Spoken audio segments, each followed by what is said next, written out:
Hi, this is Kirby Anderson. You know, each day we take on the tough issues and provide a biblical perspective to them. The topics we cover are wide-ranging: apologetics, theology, prophecy, creation and evolution, intelligent design, marriage, family, child-rearing, the millennial generation, trends in society, politics, economics, business, religious liberty, the Constitution, public policy, foreign policy, military policy, tensions in the Middle East, abortion, homosexuality, pornography, sexual ethics, media, technology, history, and America's godly heritage. We talk about anything that affects your faith, your family, or your freedom. So don't go anywhere, because Point of View starts right now.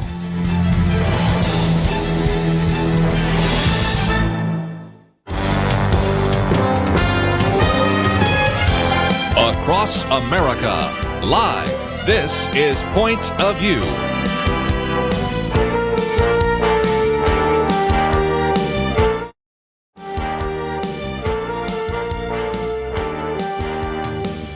And now, Penna Dexter.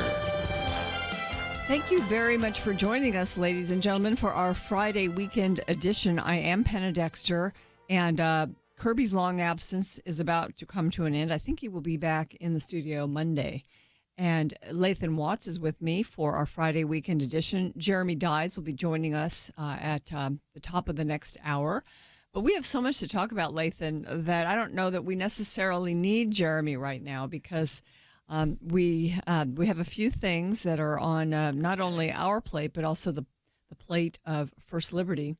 But this week, we have been unpacking the legislature and what happened in the Texas legislature, which ended on the 27th. Dr. Merrill Matthews did a great job yesterday.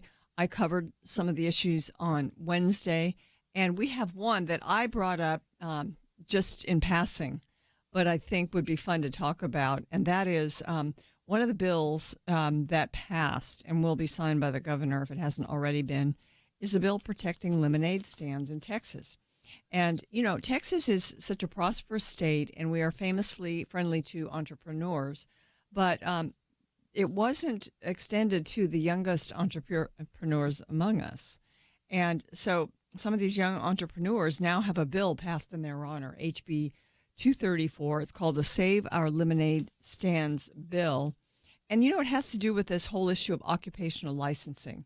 That's been an issue in Texas, too, and really across the country, Lathan, because so many jobs and careers need a license now. It's actually a roadblock to getting into certain fields, costs money and all of that. And so, you know, but for a 12-year-old or an 8-year-old to have a lemonade stand, there were fees and there were restrictions and even penalties sometimes if you disobeyed. So, you know, but really I think it goes to this whole issue of licensing. And, I mean, I know some things you should have controls over, but, you know, hairdressers and certain careers, they don't need the state to be with their fingers into every single job and career. Yes, I agree. And, you know, the lemonade stand is sort of, you know, that's Norman Rockwell kind of stuff. Mm-hmm. You know, I mean, it's sort of part of this idea, this just Americana, you know, and the fact that the state legislature had to pass a law to make this okay in Texas, you know, is a bit of a sad commentary on the regulatory state. Anyway, but I mean, at least they were able to do it, and now you know, kids out there that are have an entrepreneurial spirit or you know, want to try something that you know, that they've heard about or seen on TV, and parents who want to teach their kids about business and the entrepreneurial system in America. You shouldn't need permission from your city government for your kid to be able to put up a lemonade stand, you know, on the sidewalk there in the neighborhood or down, you know, near the community pool or whatever, you know, your own yard, whatever. So you're right about occupational licensing. It's one of those things where it's kind of a fine line, because there are some occupations that you need to make sure that people that are doing them know what they're doing. You know, medicine, mm-hmm. things that, where there are life or death consequences, if somebody who is inexperienced or does not have the requisite education to be able to successfully perform whatever the functions of that job are, and in so doing put people's health at risk, or then yes, that's a legitimate role, I believe, still with a light touch that the government should play a role in the economy. But I don't think you're in danger of anything other than maybe your calorie intake if the lemonade's too sweet, with some kid putting up a lemonade stand. I like the term light touch. Yes, I mean it's as most conservatives, we believe in limited government, not the absence of government, but limited government. And our founders believed in that concept and the idea of ordered liberty, that completely libertine society, with no role of government eventually leads back to tyranny, and so our founders believed in the concept of limited government. The problem is once government starts regulating something, and it tends to keep on regulating and looking for other things. I mean, if your job is to be a hammer, suddenly the whole world looks like a nail. And so if you're a regulator in government and your job is to regulate, well, how do you show that you're doing your job? Well, you go out and you regulate things. Yeah, it seems like the bureaucracy gets a bit out of control sometimes. And it does. And especially, unelected bureaucrats who don't have any direct accountability to the taxpayers and the voters. That's why the elected officials need to be held accountable when the regulatory state gets out of hand, because they are supposed to be the ones who are keeping an eye on it in our state government, our local governments. So I think this is a win. Small as it may be, I don't think it's symbolic. It is an actual win. Mm-hmm. Kids will be able to do this now and not have to worry about paying some fee down at City Hall somewhere, and that's as it should be. But we need to take that same approach to much bigger issues when it comes to occupational licensing. As you mentioned, there's lots of good jobs that people can make a decent career out of, that you should not need the government's permission to do. You should not need somebody in government sort of stamping with a seal of approval that you are allowed to braid hair, for example. As I said before, some occupations, yes, absolutely. I don't, Mm-hmm. The commercial that was popular for a little while, like, are you a doctor? No, but I stayed at a Holiday Inn Express last night. You don't want the guy who's, going to operate on your heart or your, to just, have practiced, you want some sort of independent confirmation that guy or that girl knows what they're doing and is capable of doing it. Again, that's a life and death situation. Most occupations, that is not the case. This is the bill. It was HB 234, would prohibit Texas cities and counties from enforcing adopting ordinances like requiring a license, permit, or fee that stop children under 18 years of age from selling lemonade or other non-alcoholic beverages on private property or in public parks. And, I think another point with regard to this is that this teaches children entrepreneurship, sales, marketing, the value of $1. And there's a couple of girls in Texas. This is just one example of one of the violations of this principle. They were under 10. They set up a lemonade stand to raise money for their dad's Father's Day. Instead, they were charged $150 for not having a peddling permit. So that's going to stop now because of the Texas legislature and this job. One of the good things that they did. And so we're happy to be able to report that and all the other things that you heard about this week on Point of View. Stay with us. We've got a whole lot more. Next up, we're going to talk about an article that Lathan has actually published this week in the American Thinker.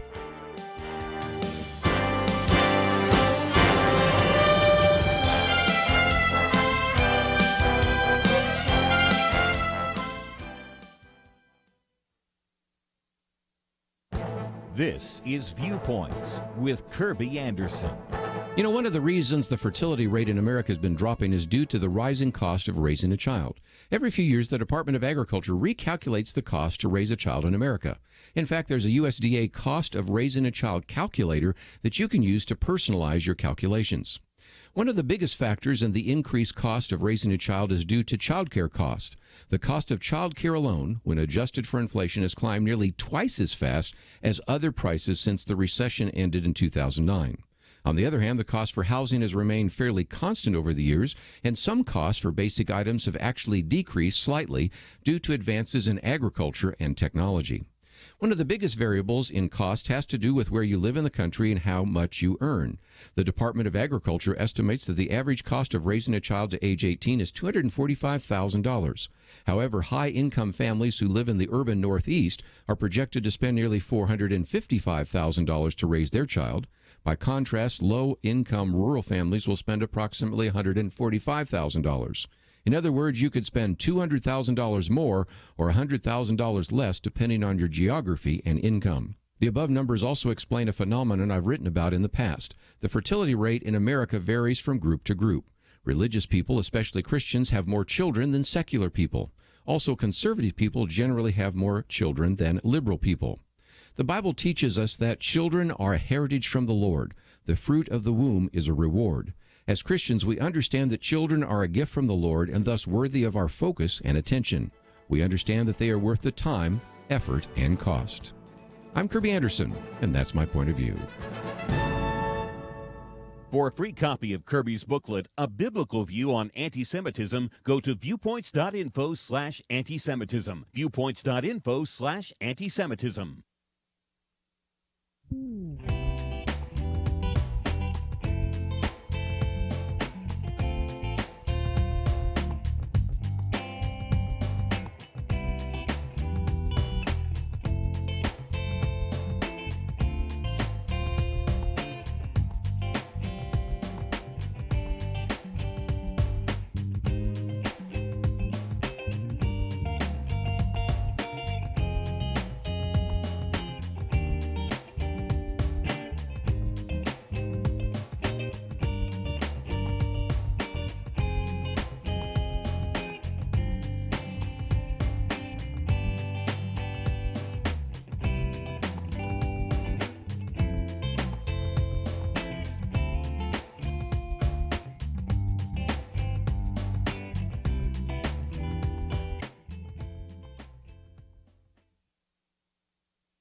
You're listening to Point of View, your listener-supported source for truth. We're having too much fun chatting during the break, but I do want to get back to the Texas legislature just for another moment or two, Lathan, because, you know, we mentioned this victory with the lemonade stand bill, and there were some good things passed, but there's some disappointments. I think we had a different speaker this time and thought that perhaps we would have some more conservative legislation passed. And really, I mean, there was a limit on how much your property taxes can increase, but they call that property tax relief, and I don't call that relief.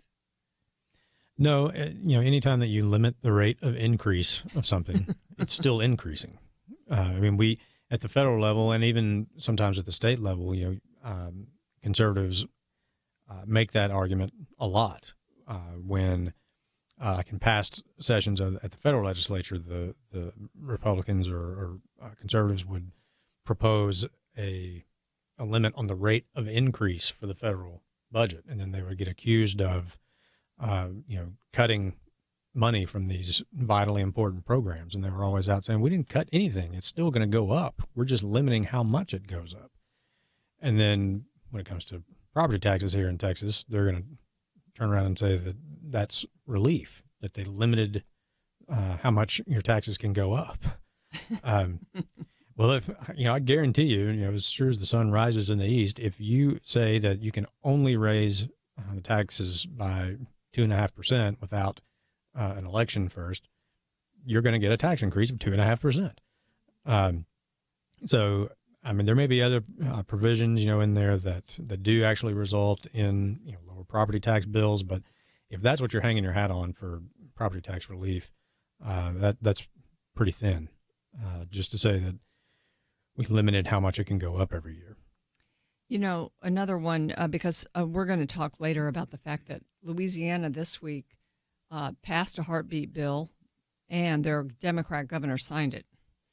We could not even get a vote on a heartbeat bill. Briscoe Cain, who is a great conservative representative and has been on this program actually to talk about the heartbeat bill early on in the session, but it just died, and it was not moved, and so that's pretty sad that we couldn't even get a vote. Exactly. And I mean, you mentioned, right next door, Louisiana, you have a Democrat governor who's willing to sign a bill. Texas, legislature prides itself on being, a conservative body.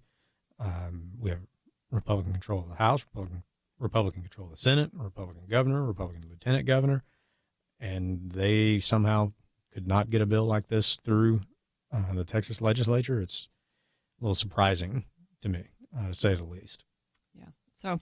So it's not all happy and roses and candy. We have some challenges, and of course, 2 years to talk to legislators until the next session, perhaps reelect some. So we will continue that discussion later, but I do want to get to your article, and it's from American Thinker. And Lathan, right now it's graduation time. You're having the speeches, and we've talked about that a lot on Point of View, and what people are allowed to say, what people are walking out on. And and we're reading, I read just today that overall college enrollments are down. But that's not stopping this sort of virtue signaling that's taking place on the campus, is it? No, we see this every year. I think more and more over the last few years, but this year's no different. We've talked about, you and I have talked about, I think last week, about what happened to Vice President Pence at Taylor. And that's, just an example of this phenomenon that we see pretty much every year around graduation season, where in the article I call it sort of the closing ceremonies of the virtue signaling Olympics. And the participants have been training for 4 years on college campuses by, creating safe spaces where they don't have to be confronted with speakers with whom they disagree, or creating free speech zones where they can limit speech on campus. And then the culmination of this is, draw as much attention to yourself as possible by walking out on your graduation speaker or doing something to signify how offended you are by the person who is there speaking. At Taylor, it was Vice President Pence. In the past, it's been others. And it's, I think the natural tendency when we hear about this stuff, especially because we hear about it a lot, it seems like it's just sort of, roll our eyes and, well, these kids today, But this is, our reaction should be more than that, because this is indicative doing them a disservice absolutely, by and it's allowing a bigger them to problem. be oversensitive and to actually not have to be exempt from ever being uncomfortable with something someone else says. That's exactly right. They are learning through experiences like this a distorted version of what freedom is, and we are creating this sort of idea, as you said, that freedom is this right to go through life and never be made uncomfortable. All of us who have lived beyond college and university age know that you will be confronted with ideas and or people that disagree with you and that might make you uncomfortable. Well, these kids that are walking out on graduation ceremonies are going to be eventually decision makers and leaders in education, business, whatever, politics, and they're being applauded right now for this certain type of reaction to ideas with which they disagree. And that reaction is to try to shut them down. And that's bad for the future of the country. When these kids eventually are in positions of authority to do so, they are likely to react the same way. It's funny because you, in your article, you mentioned some of your cases that First Liberty is working on. And last week, at length, we discussed the Hauge case, where this couple lives in a senior living facility. And, you can explain the case because you could do it better than I can. But they're in their 80s, and they're facing this, and they're learning how to deal with it, whereas some of the other, I don't know who it is that's complaining there, But if it's other old people, that's pretty surprising to me. I think that's outlandish, really. Yeah, I mentioned a few cases to contrast the idea of these safe spaces on campus versus Ken Haugie's own home is no longer a safe space for his religious freedom. He was threatened with eviction for hosting a Bible study in a private apartment. And, the free speech zone idea on campus, well, apparently, Aaron and Melissa Klein in Oregon, the whole state is no longer a free speech zone because they had their family business bankrupted by the state for simply not speaking the state's approved message when it comes to marriage. You would think a United States military base would be, quote, a safe space, but it wasn't for Oscar Rodriguez, our client that was physically assaulted and removed from a retirement ceremony for daring to mention the word God in a flag folding speech. So I picked a few of our cases just to sort of highlight that First Liberty deals with the repercussions of this distorted notion of freedom on a daily basis. That's why we do what we do. Do you think that the atmosphere on the college campus right now, where those who just are so offended by a certain type of speech because it's too conservative most of the time, are catered to in a sense? Do you think this is going to play out in more cases like what you're describing in the future? I think we will, unless and until the tide sort of turns. And we have seen some campus leaders, college administrators that stand up and say, "Look, this is what college is supposed to be about. It's supposed to be about expanding your worldview and interacting with ideas that you hadn't heard before." And that's the marketplace of ideas. That's sort of that's kind of what we do here, at the college and university level. So, when we get to a point where people sort of get back to the idea that your freedom and mine are sort of codependent, none of us are free unless all of us are free. And I may disagree with how you view the world or how you use that freedom, how you act upon it, may be very different from mine. But the answer to speech that you disagree with is not to shut it down. It's to answer that speech. That's what debate is about. It's what the public discourse is supposed to be about. And if we have this true sort of marketplace of ideas, the better ideas will win out. And we've seen that in history, and I think we could get back to that if we teach our kids and even these college-age kids who are being told something very different on campus that they're being basically they're not really getting their money's worth, for this type of education if they're not learning about what true freedom is. Yeah. Here's the second paragraph. And by the way, Nathan's piece is posted at pointofview.net. It's called "With Free Speech Zones and Safe Spaces for All." That's pretty, I like your title. We've got to take a break, so we'll discuss it further. And you want to stay with us? We'll be back after these messages.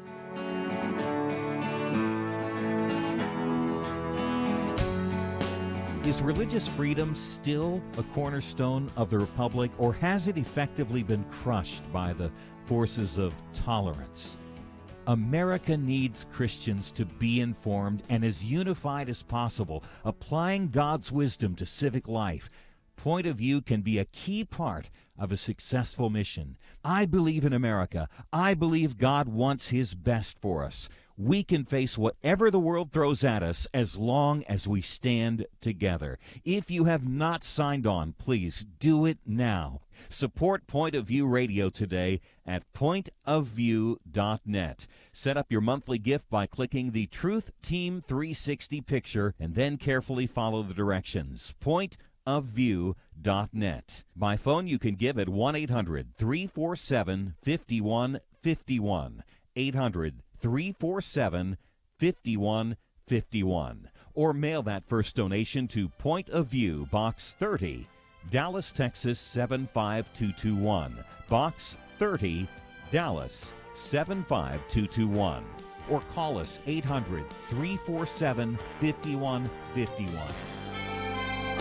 Point of View will continue after this.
are listening to Point of View.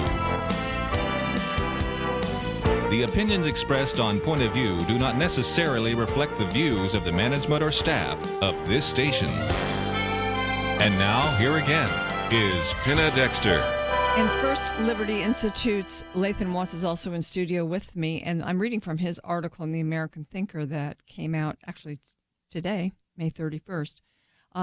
President Reagan, he writes, famously noted, freedom is never more than one generation away from extinction. We didn't pass it on to our children in the bloodstream. It must be fought for, protected, and handed on for them to do the same. We've certainly all heard this quote, but it fits very well into the points that you're making in your article, which we've, again, posted at pointofview.net.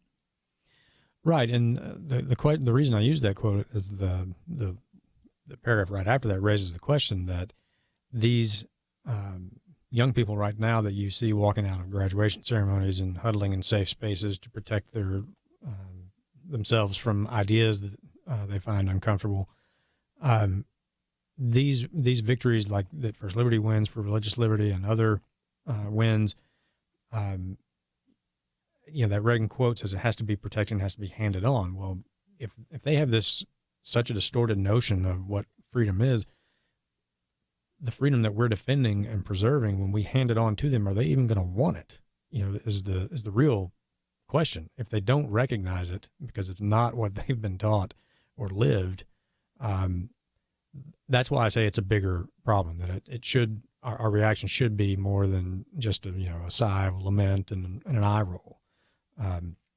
We have to continually educate ourselves and our kids and friends and neighbors on the true meaning of freedom, and that none of us are free unless all of us are free, and that includes the people that disagree with you. That's a debate that needs to be had. I mean, it's part of the American conversation, and it needs to continue. And that's sort of a civic classroom from which you don't ever graduate, and nor should you.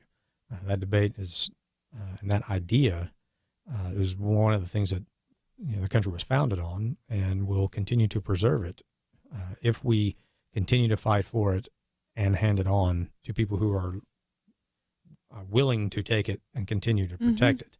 But if they don't recognize that as or value that, what is the likelihood that they're going to take that torch and carry it on?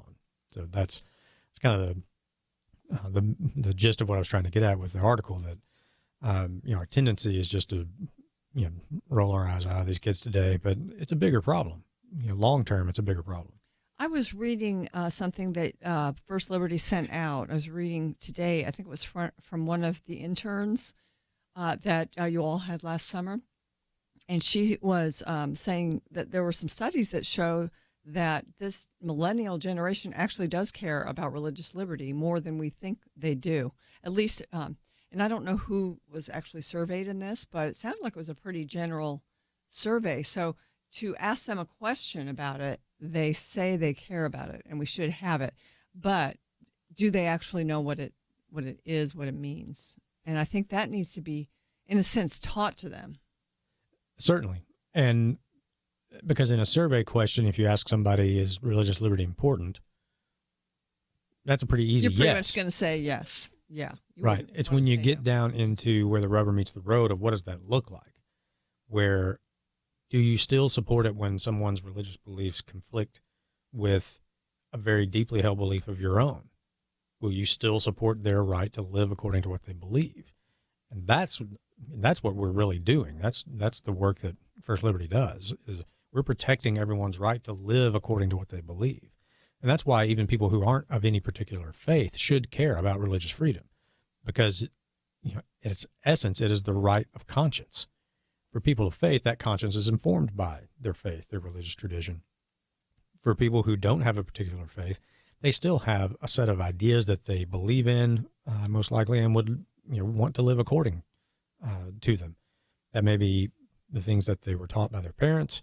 It may be their own sort of philosophy gained over time and reading people that they admire, or whatever it may be. That's what the First Amendment is really about. is, and even Jefferson even said it, he was about the right of conscience. So even people who aren't particularly religious should care about religious freedom, because that's how it will impact them. If it ever goes away, it will impact everyone. Yeah. So most of the cases that we've had have had to do with religious liberty. It seems like religious liberty has become the object of a lot of legal wrangling. Do you think more in recent years than in the past? I think so. I think you're seeing the result of this sort of twisted notion of a freedom that I'm entitled somehow to go through life and never be offended, and that if your religious beliefs offend me, then you should not be allowed to live according to them. That it's fine for you to go believe whatever you want to believe and sit in whatever pew you want to sit in on Sunday, but come Monday, when you come back out into the quote-unquote real world, you have to adapt or ignore those things so that you don't offend someone. And where that is so short-sighted is that who gets to decide what is so offensive that it cannot be spoken or lived according to? Because eventually someone is going to find what you believe to be offensive and tell you, well, you can't do that. You can't say that. You can't live that way. And then what are you going to do? If you have supported this idea that someone's religion and how they live according to it is offensive to you, and therefore they should not be able to do it, what are you going to do when someone finds your opinion offensive or the way you're living offensive? And that's why I say none of us are free unless all of us are. And there's a phrase that used to get tossed around a lot in public debate that I disagree vehemently with everything you're saying, but I would die to defend your right to say it. And you don't really hear that much anymore. Now it's more along the lines of I disagree vehemently with everything you're saying, and therefore you should not be allowed to say it. And that is a very, very dangerous trend and we in this have country. all kinds of organizations out there helping people to sort of rise up and try to defend that right, not to be offended. I love the phrase, none of us are free unless all of us are. Lathan, I do want to update people because I got a news release from First Liberty this week. This is a case that we've actually, it's a man, it's a judge that we've talked about before because he's actually been sued before and he's being sued again. And so explain it. He's Judge Wayne Mack. He's a justice of the peace. And what he does is allow chaplains from various faith groups to offer invocations at the start of his court sessions. And guess who's upset about it? The Freedom from Religion Foundation. Bless their hearts. Yeah. Yes, they sued him before, and the case was dismissed, and so now they're suing him again. The first case, they sued him in his official capacity as a justice of the peace. Now they're suing him in his individual capacity. We defended him in the previous lawsuit. We will defend him in this lawsuit, and we expect to win again because the Supreme Court has ruled multiple times that governing bodies can open sessions with an invocation, and that's what Judge Mack is doing.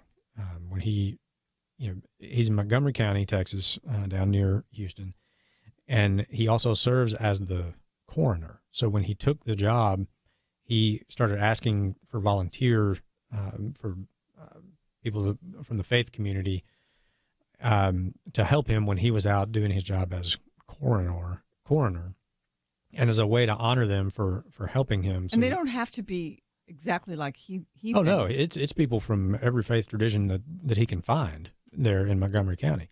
So as a way to sort of thank them and honor them, he started this little short ceremony at the beginning of his court sessions as a JP that includes the pledges to the American and the Texas flag, and then a brief invocation. And so different leaders of different faith traditions, they rotate in and out, and they lead the invocation. Mm-hmm. And this is what it doesn't seem like anybody could get upset about that. Leave it to the Freedom from Religion Foundation. Exactly. It's kind of their job, I think, as they see it. But so yes, they've sued him once, and the case was dismissed, and now they're suing him again, and we look forward to defending him yet again. Okay. Well, more power to you. And some groups are just relentless. I don't know where they get all of their money. I can't imagine people giving money to stop people from practicing their faith, but I guess there are people out there that do so. Ladies and gentlemen, next up, I think we'll talk a little bit about the comments of Robert Mueller in his sort of farewell swan song this week. And certainly you can weigh in on it too at 800-351-1212. You are listening to Point of View. Let me give you the website. It's pointofview.net. There you will be able to find Lathan Watt's article, all the other pieces that go with the topics we're going to discuss today, including an article by Jeremy Dyes, who will be joining us later. So go there during the break and come right back. We'll be here.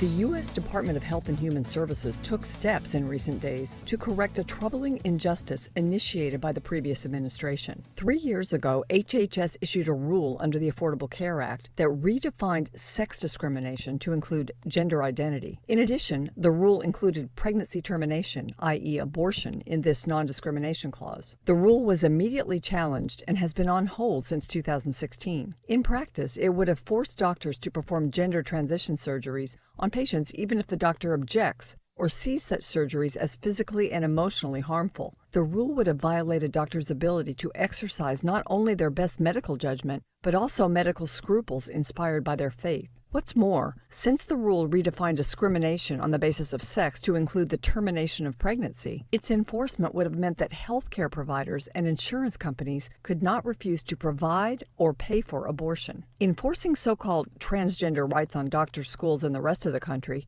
the Obama administration relied on a narrative that gender identity is sort of baked in, and yet not necessarily the same as someone's biological sex. Consequently, we've seen all sorts of dangerous and conscience-violating policies and proposals, including this one. Pediatrician Michelle Cretella, who heads up the American College of Pediatricians, expressed relief regarding this return to science-based practice. She said, when someone presents as transgender, it would be complete malpractice to treat them as the opposite sex. Biological sex, she points out, affects how diseases manifest, how we diagnose, and even treat in some cases. Office of Civil Rights Director Roger Severino is responsible for implementing this reform.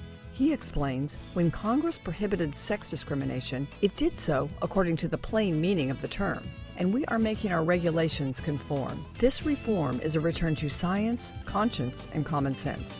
For Point of View, I'm Penna Dexter.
Now, back to Point of View, your listener-supported source for truth. Well, this week, the Wall Street Journal posted an editorial, Robert Mueller's parting shot, but not really. I don't think this is over by any means. Robert Mueller, the special counsel, held a press conference this week. He offered no new facts, says the Journal, about his probe at this press appearance, in which he read a statement and took no questions. The event was intended to deflect bipartisan requests that he testify on Capitol Hill. He's not going to testify. And I think rightly so, said that this was his testimony was in the report. That's it. But why did he do the press conference then? Because now he made comments and statements that basically said that if if we had found something, we would let you know. If we had not found something, we'd let you know. He said if we had not found anything, we'd let you know. But it could apply either way. And so what he did was just sort of tee up impeachment, I think, to the Congress. It's up to them again. And so it's still going to be swirling around out there, isn't it? Definitely. I mean, and you raised the point that I was probably going to lead with was he said, I intend for this to be a statement. I don't expect to be answering any of your questions, and the report speaks for itself. Well, if the report speaks for itself, then what are you doing? Why are you sitting in front of a microphone talking about it? If the report speaks for itself, then ride off into the sunset. But I think you're exactly right in that he didn't get to say what he really wanted to say. And so he had this little 8-9 minute bizarre speech and then says, I'm not going to take any questions and I'm not going to, I don't expect to testify on this anymore. Well, that may be his expectation, but we'll see if he gets a subpoena, whether or not he ends up in front of Congress again. So it was a pretty bizarre episode. Enemies of Trump something to actually, he threw them a piece of red meat in a sense. And I don't know if that was intentional, but I think it was. I think it was. He said we didn't, we could not find anything to exonerate the president. Well, that's not your job as a prosecutor, as a special counsel. We couldn't find anything to prove that he's innocent. Well, you didn't find anything to disprove that Bigfoot exists either. Does that mean Bigfoot exists? I mean, I think he did exactly what he wanted, which was, as you alluded to, he wanted to say that, the president did some things that we couldn't really prosecute him for them, but I still think they're bad things, and it's not my role to indict him or to prosecute him. I'm prevented from it. Right. So I think he did exactly what you said, which is he's trying to tee this up for the House to start impeachment proceedings, and we'll see. We will see if I think there's definitely a strong contingent within the Democratic caucus that want to. I think Nancy Pelosi is trying to wrangle all of those folks, but she's not really doing it very successfully. She has sort of tried to walk back the calls for impeachment, but there are loud voices in her own party getting louder that get louder and that get a lot of media attention, as much or more than she does, who have not backed off of impeachment 1 inch. So it remains to be seen if she really controls that caucus or not. But how it plays out will probably tell us if she does or not. She stirred this up, and now she's trying to tamp it down. So she's kind of caused her own problems. I think it's not going to, the country is not for impeachment. There may be some in the Democrat Party, some really loud voices that are, but I think it will, and it will derail their agenda. They've got the House. They could be doing some things. So she's kind of caused, I don't feel sorry for her. I think she's caused her own problem. Yeah, I agree. And, they have not done much with control of the House other than try to investigate the president. I think she is politically smart enough to know that there's a very big risk in impeaching the president. You risk firing up his base beyond even what they are currently a level, beyond what they currently are at. You risk Democratic members of Congress who are in swing districts or tightly contested districts. You put a lot of pressure on them, and it's those swing districts that you have to win if you're going to maintain control of the House. And I think she's smart enough to know that.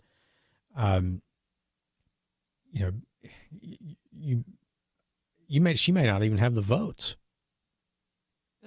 for impeachment. I mean, based on these, the Democrats that are in either purple districts or be a blessing districts for her, that went, in one sense. Yeah, a district that went for Trump at the top of the ticket, but went Democrat, a couple of steps down the ballot.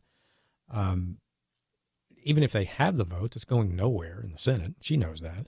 Mm-hmm.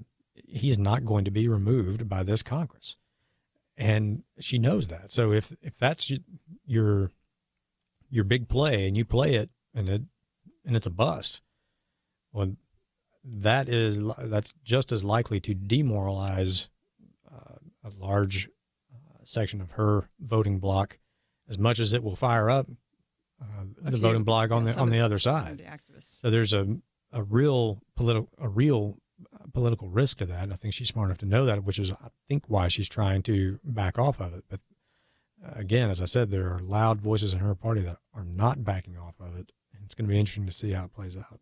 When you talk about this whole idea that they're trying to make it kind of stay floating around that there might have been obstruction, and Mark Thiessen pointed this out. His article in the Washington Post was Mueller should not have held a press conference, the very point we made.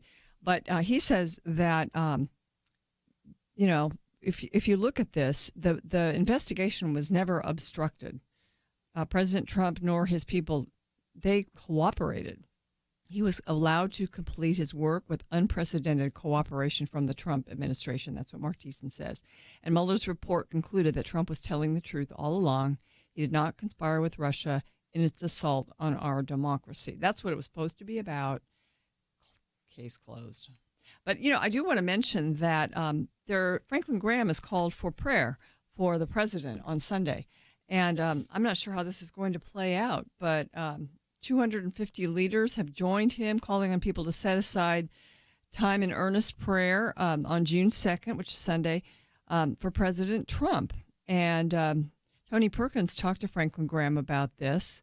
What prompted the idea, he asked, and he said he felt an urgency. The attacks on the president are intensifying to a level that we've never seen before. It's so vicious. Franklin Graham says it wasn't like this when I was growing up. I don't know. I think throughout history there have been attacks on presidents and partisan infighting.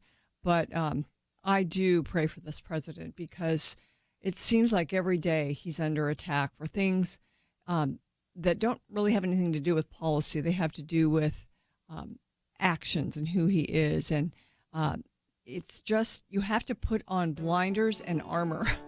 And so that's what I pray for him. We should be praying for all of our leaders anyway. I mean, that's biblical. You should pray for all of them, no matter what, R or D by their name. Stay with us. Jeremy Dodds will be joining us, and we have got a lot more here on your weekend edition of Point of View. It wasn't long ago, it seemed, every official decision brought religious liberty and our ability to live as faithful Christians into question. Some of us wondered how long it would be before we were literally forced to choose between obeying God or men. That pressure seems to have subsided just a bit, and now is the time not to take a breath, but to work as hard as we can for the future of our nation. Thanks to you, Point of View is doing just that. And our special thanks to those who have become members of Truth Team 360. In football, 22 guys battle it out on the field while 40 or 60,000 watch in the stands and perhaps hundreds of thousands more watch on television. We need a special few to get out of the seats and into the game.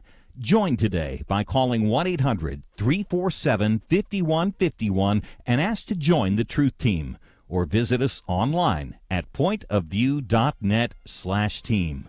We really do need you. The nation needs you. 800-347-5151 and pointofview.net/team. Point of View will continue after this.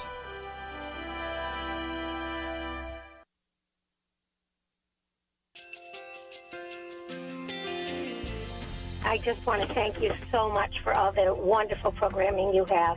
You're just absolutely fantastic. I recently started listening to Point of View, and I really found it interesting because of the different subjects you cover. Thank you for that. I really appreciate everything that you do in keeping us informed. Thank you, Kirby, for everything that you have been doing. I appreciate all the work that you're doing, advocating for the Word of God. Thank you so much. Point of view, I think, is absolutely necessary because it's a Christian perspective, a biblical worldview perspective, and receive very current, up-to-date information about what is really going on, week to week in our culture, which is changing so rapidly, and yet it's morally sliding backwards. Yeah, I'm just, first of all, I thank you guys. Y'all's program is wonderful, and enjoy it every day. I learn so much every time I listen to it. Point of View Radio Talk Show.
Hi, this is Kirby Anderson. Each day we take on the tough issues and provide a biblical perspective to them. The topics we cover are wide-ranging. Apologetics, theology, prophecy, creation and evolution, intelligent design, marriage, family, child-rearing, the millennial generation, trends in society, politics, economics, business, religious liberty, the Constitution, public policy, foreign policy, military policy, tensions in the Middle East, abortion, homosexuality, pornography, sexual ethics, media, technology, history, and America's godly heritage. We talk about anything that affects your faith, your family, or your freedom. So don't go anywhere, because Point of View starts right now.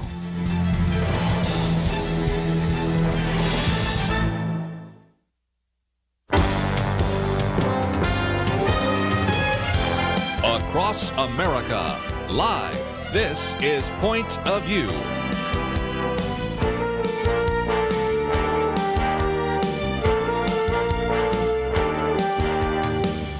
And now, Penna Dexter.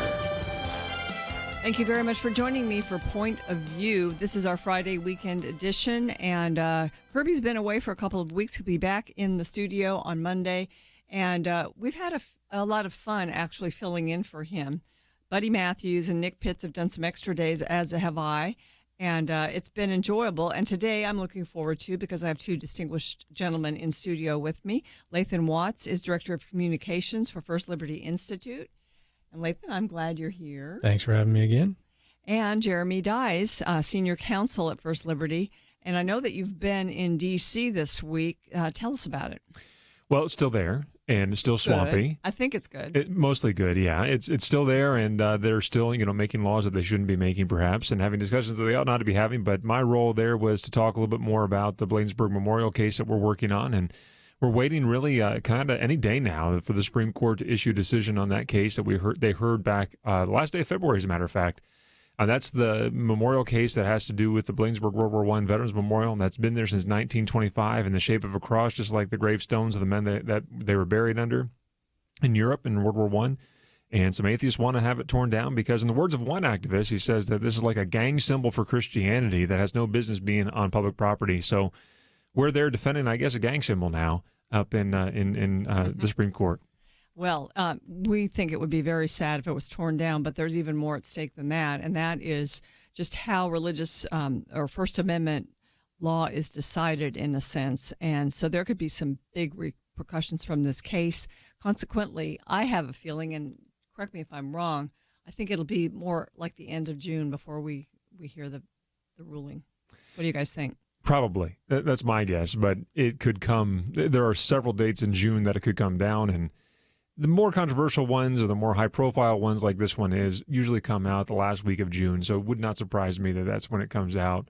Monday, Tuesday, maybe Wednesday of that week, but we're going to be ready for it to come down anytime because, as you say, it has far-reaching ramifications, including what happens at Christmas time on the town square, whether or not you can have candy cane celebrations within your school district, and then, of course, every memorial that happens to invoke religious imagery on it across the country, whether it's a war memorial or something else, those are all implicated here. So it's got enormous implications, and we're excited for the Supreme Court to do what I hope is a very clear ruling that provides more clarity to an area of the law that, just as Thomas says, is in hopeless disarray.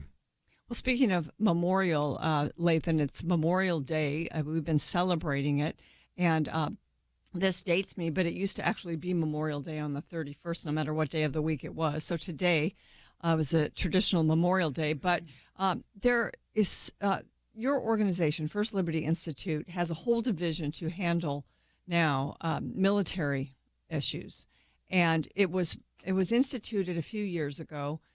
And today I noticed I'm one of the people that gets the emails from First Liberty Institute, a couple of articles about it, talking about how this came about and really the violations of religious liberty in the military that take place.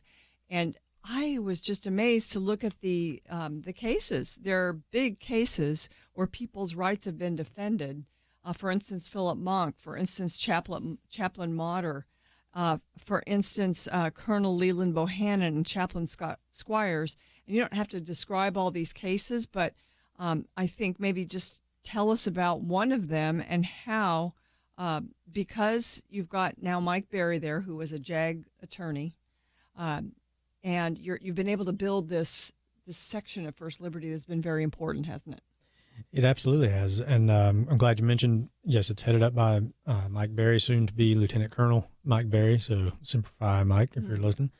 And, you mentioned several of those cases. The one common thread that runs through all of them is these people were facing, at the least, the end of their military career, and in some instances, possibly jail time, for simply living according to their faith. In the case of the chaplains' cases, ministering to people according to the faith denomination that is their sponsoring organization, which they are required by Army regulation or military regulation to adhere to, basically doing everything right, doing what their sponsoring religious denomination tells them to do, and complying with Army regulations, somehow landed them in legal trouble because someone didn't really like what they were doing and what their faith taught on certain issues. So in all of those cases, in many cases, it had to do with marriage. In many of them, it did. But in all of them, you had, at the very least, the potential end of a distinguished military career. Mm-hmm. And as I said, some of them could have actually faced jail time.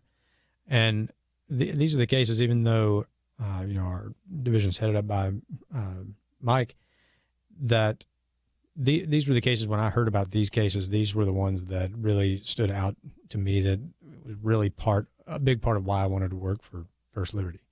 These are the cases that just absolutely make my blood boil. These are people who wear the uniform of our country, who swear an oath to defend the Constitution of the United States, who are willing to put their life on the line in some cases to defend that First Amendment.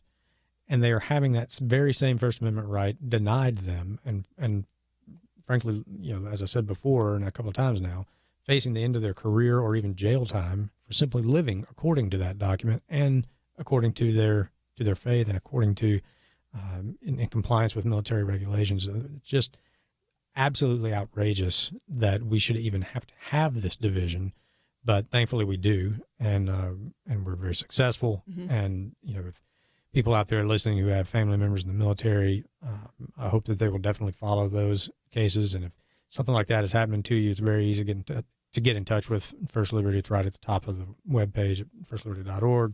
Get legal help. Let us know what's going on so we can help you.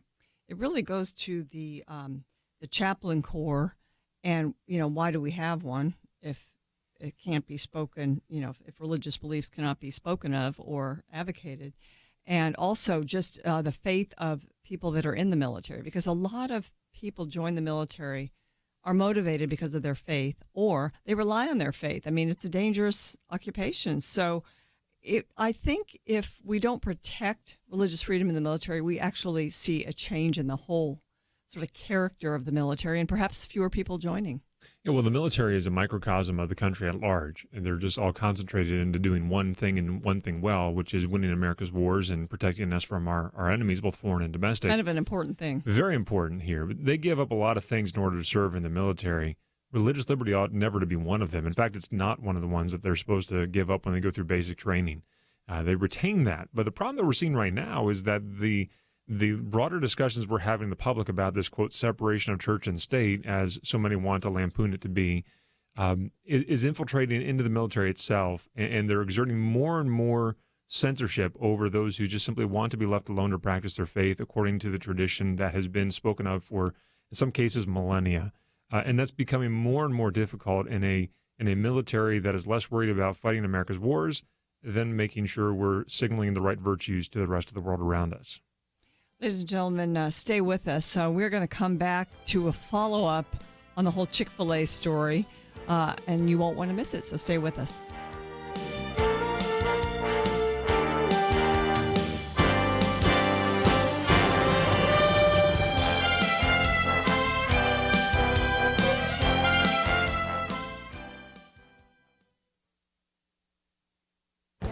This is Viewpoints with Kirby Anderson. You know, one of the reasons the fertility rate in America has been dropping is due to the rising cost of raising a child. Every few years, the Department of Agriculture recalculates the cost to raise a child in America. In fact, there's a USDA cost of raising a child calculator that you can use to personalize your calculations. One of the biggest factors in the increased cost of raising a child is due to childcare costs. The cost of childcare alone, when adjusted for inflation, has climbed nearly twice as fast as other prices since the recession ended in 2009. On the other hand, the cost for housing has remained fairly constant over the years, and some costs for basic items have actually decreased slightly due to advances in agriculture and technology. One of the biggest variables in cost has to do with where you live in the country and how much you earn. The Department of Agriculture estimates that the average cost of raising a child to age 18 is $245,000. However, high-income families who live in the urban Northeast are projected to spend nearly $455,000 to raise their child. By contrast, low-income rural families will spend approximately $145,000. In other words, you could spend $200,000 more or $100,000 less depending on your geography and income. The above numbers also explain a phenomenon I've written about in the past. The fertility rate in America varies from group to group. Religious people, especially Christians, have more children than secular people. Also, conservative people generally have more children than liberal people. The Bible teaches us that children are a heritage from the Lord. The fruit of the womb is a reward. As Christians, we understand that children are a gift from the Lord and thus worthy of our focus and attention. We understand that they are worth the time, effort, and cost.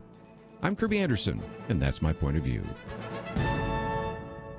For a free copy of Kirby's booklet, A Biblical View on Anti-Semitism, go to viewpoints.info/antisemitism. Viewpoints.info/antisemitism.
You're listening to Point of View, your listener-supported source for truth.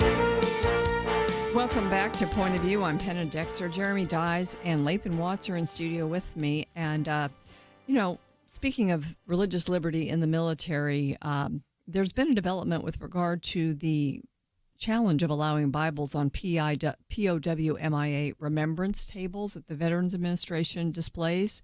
And it seems like that you guys are getting involved again in this issue. Jeremy? Yeah, we have to. What we're talking about is a missing man table. You've probably seen these tables set up at, Chick-fil-A sets them up, for instance, every Memorial Day. It's a small table with a chair that has no one sitting in it. It has a full place setting with food and, or at least some things to represent food and wine, drink, plates, usually American flag wrapped in the famous triangle. But then there's usually also almost always a Bible that's sitting on there as well. And everything on the plate, everything on the table has meaning and specific. And the Bible itself is supposed to represent the faith that either they clung to during their POW captivity or the faith that the families are waiting to have these men come back to them later on. And so that's the missing man table that you see in so many places. In fact, I think every American Legion post you go into has a missing man table. In a lot of places. Well, they have one here at the New Hampshire Veterans Affairs Hospital up there. And this one's really unique because on the table, that Bible is not just one they pulled off the shelf or they got out of the, they took from the hotel or something like that, the Gideons donated or whatever. This is actually a Bible that a gentleman had who was a World War II prisoner of war. And he carried it with him during his captivity. And so this is a very special Bible. In fact, it's actually locked in a plastic case so that nobody can run It off with it all. almost seems sacrilegious to challenge something like that. Oh, it absolutely is. But what they're saying is that this private speech is somehow, because it happens to sit on top of VA property, on public property, it is now a violation of the Establishment Clause. It is an endorsement by the government of religion. It is an establishment of religion by the government, and therefore it must go. Well, that is, in a word, poppycock. It is not true whatsoever. It is the speech of a group that donated it there, and it's perfectly acceptable for the state to accept that and allow it to be displayed. And why we would get upset, let's just assume that the government itself paid for it. Why would we be upset that they would be recognizing POW MIA men and women who have fought in our wars, who have been held captive, like this guy who was in a POW camp during World War II? Those were not pleasant places to stay during that time. Why would we be upset by this at all? But a group wrongly called the Military Religious Freedom Foundation, they decided that this was a bridge too far, and they're going after this lock, stock, and barrel, and through what I would only characterize as a scorched earth litigation strategy to try to remove this policy or remove this Bible. But thankfully, the VA has stuck to their guns here, and they have dug in to say, no, we're going to defend this thing as well. We're intervening on behalf of a group of veterans who donated that memorial itself, that Bible, to that table. And I suspect that it won't take very long for forthcoming Lieutenant Colonel Mike Berry to make mincemeat of this lawsuit and get it dismissed. But it won't be it is a lawsuit then. It is a lawsuit. Yeah, this one was actually, there was threatened as a letter first, okay. And then they actually did file a lawsuit. Shockingly filed. I mean, there's not a legal leg to stand on to challenge this case, but they've brought the lawsuit anyway. Amazing. You know, this group that does these things, I think they must be out in it for the publicity in a sense, because why would they do something? I mean, it's so kind of distasteful, number one, but also stupid. I mean, they're not going to win. They have no chance. Yeah, I'm not sure how they measure success there at the Military Religious Freedom Foundation, but it certainly isn't on wins and losses because they're not very successful. They're not going to be successful here. And in fact, you know, it will probably, for their purposes, backfire in a very major way. We've asked the VA to consider a blanket policy for all VA facilities around the country that recognizes the fact that these displays are put there by, like the POW MIA network, that is private speech. It is not government speech, and therefore it's perfectly acceptable. It does not violate the Establishment Clause. You know, only the government can violate the Establishment Clause. I don't know if they've figured that out at MRFF yet, but with this lawsuit, they will not only lose, but they have also, drawn attention to this issue, because, as Jeremy said, the VA has been very strong in defending this particular remembrance table there in New Hampshire. So maybe all the remembrance tables will actually get a hearing now, and it will be I think that's a likely outcome of this, because the VA policy currently leaves the decision to the discretion of the individual facility director, and so that's why we've asked them to consider a policy. Just state the policy is X, Y, and then Z. you'll defend it, right?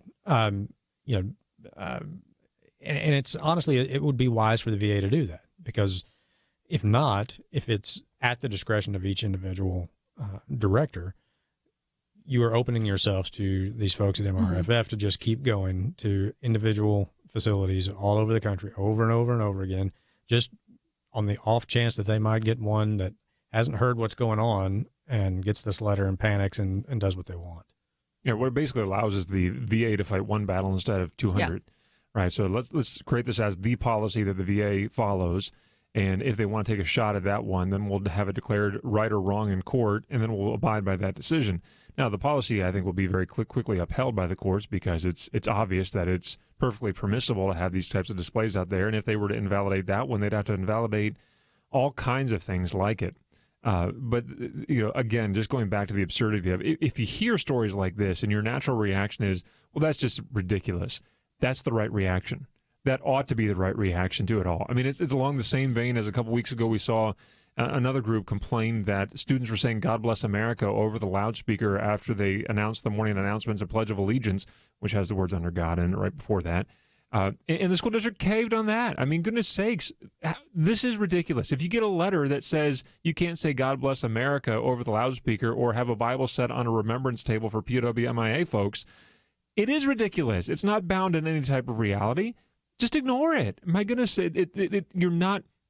There's not a cathedral that's going to suddenly create or like pop up out of the ground at the POW/MIA table because there happens to be a Bible set upon it. I mean, that's not what's happening here.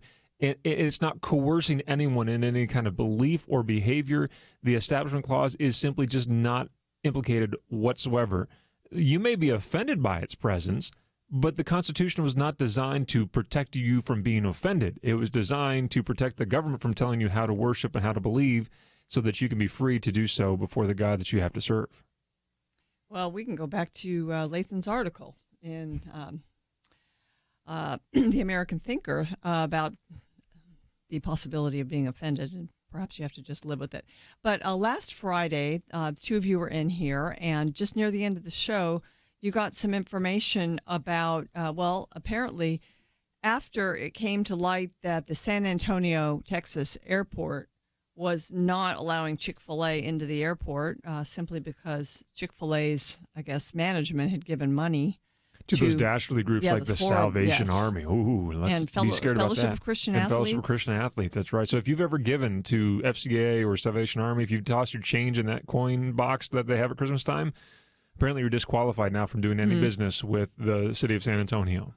Well, because the airport got money from the government, quite a bit of it apparently, First Liberty Institute contacted the government. I think it was the FAA. No, we sent a letter to the Department of Transportation and pointed out the fact that they had received millions of dollars for this airport renovation and had explicitly engaged in religious discrimination by singling Chick-fil-A out and removing them from that contract. Now, there is no allegation that Chick-fil-A has ever violated any non-discrimination ordinance in the country. They agreed to abide by the non-discrimination policies of the city of San Antonio. And we pointed all this out to the Department of Transportation, and we said, look, we think you need to look into this because it appears to us that when they signed the papers to receive those millions of dollars worth of federal grants to do the renovations in the airport there, they agreed to abide by the federal government's non-discrimination policies, which says you cannot engage in religious discrimination, and yet that's exactly what they did. Now, the mayor tried to pass this off, by the way, by saying, oh, no, it's because they're closed on Sundays and will lose business. Well, I mean, goodness sakes. So, number one, you're basically admitting that you're engaged in religious discrimination because a company accommodates their employees to have a day of a Sabbath once a week. But beyond that, there are other businesses within that cafe, that food court there that they can choose from. It's not like people are going to starve because they get there on a Sunday and, oh, goodness sakes, Chick-fil-A's not open. There are other options of things. But the good news is, and we can come back from the break here in a minute and talk more about this, the Department of Transportation, which oversees the FAA where these grants came from, they have now opened an investigation, not only into the city of San Antonio, but the city of Buffalo, New York, which has done a similar thing up there, to determine whether or not they have violated those policies. And if they have, I suppose the solution is to take the money back. That would be huge. Stay with us. We'll be right back.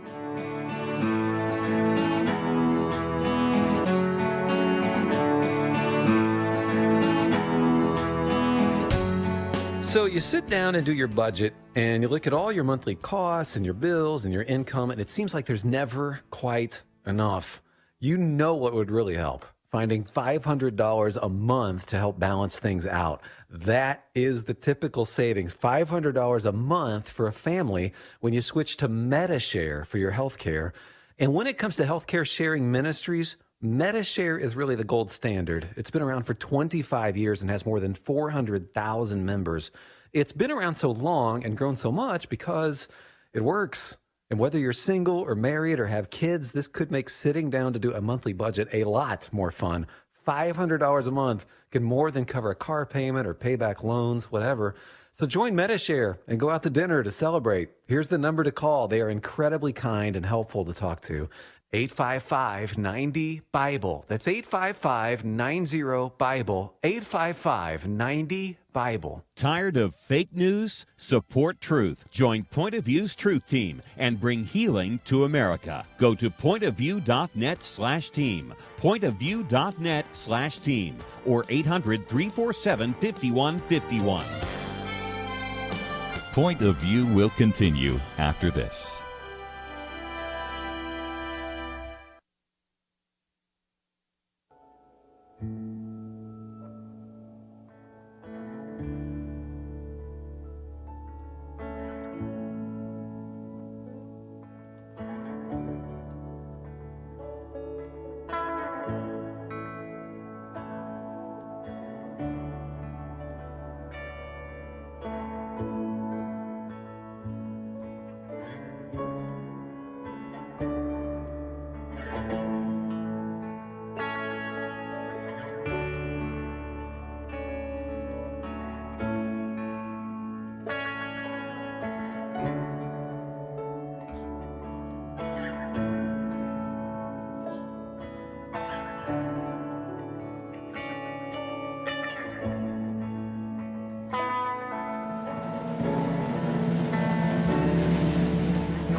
You are listening to Point of View.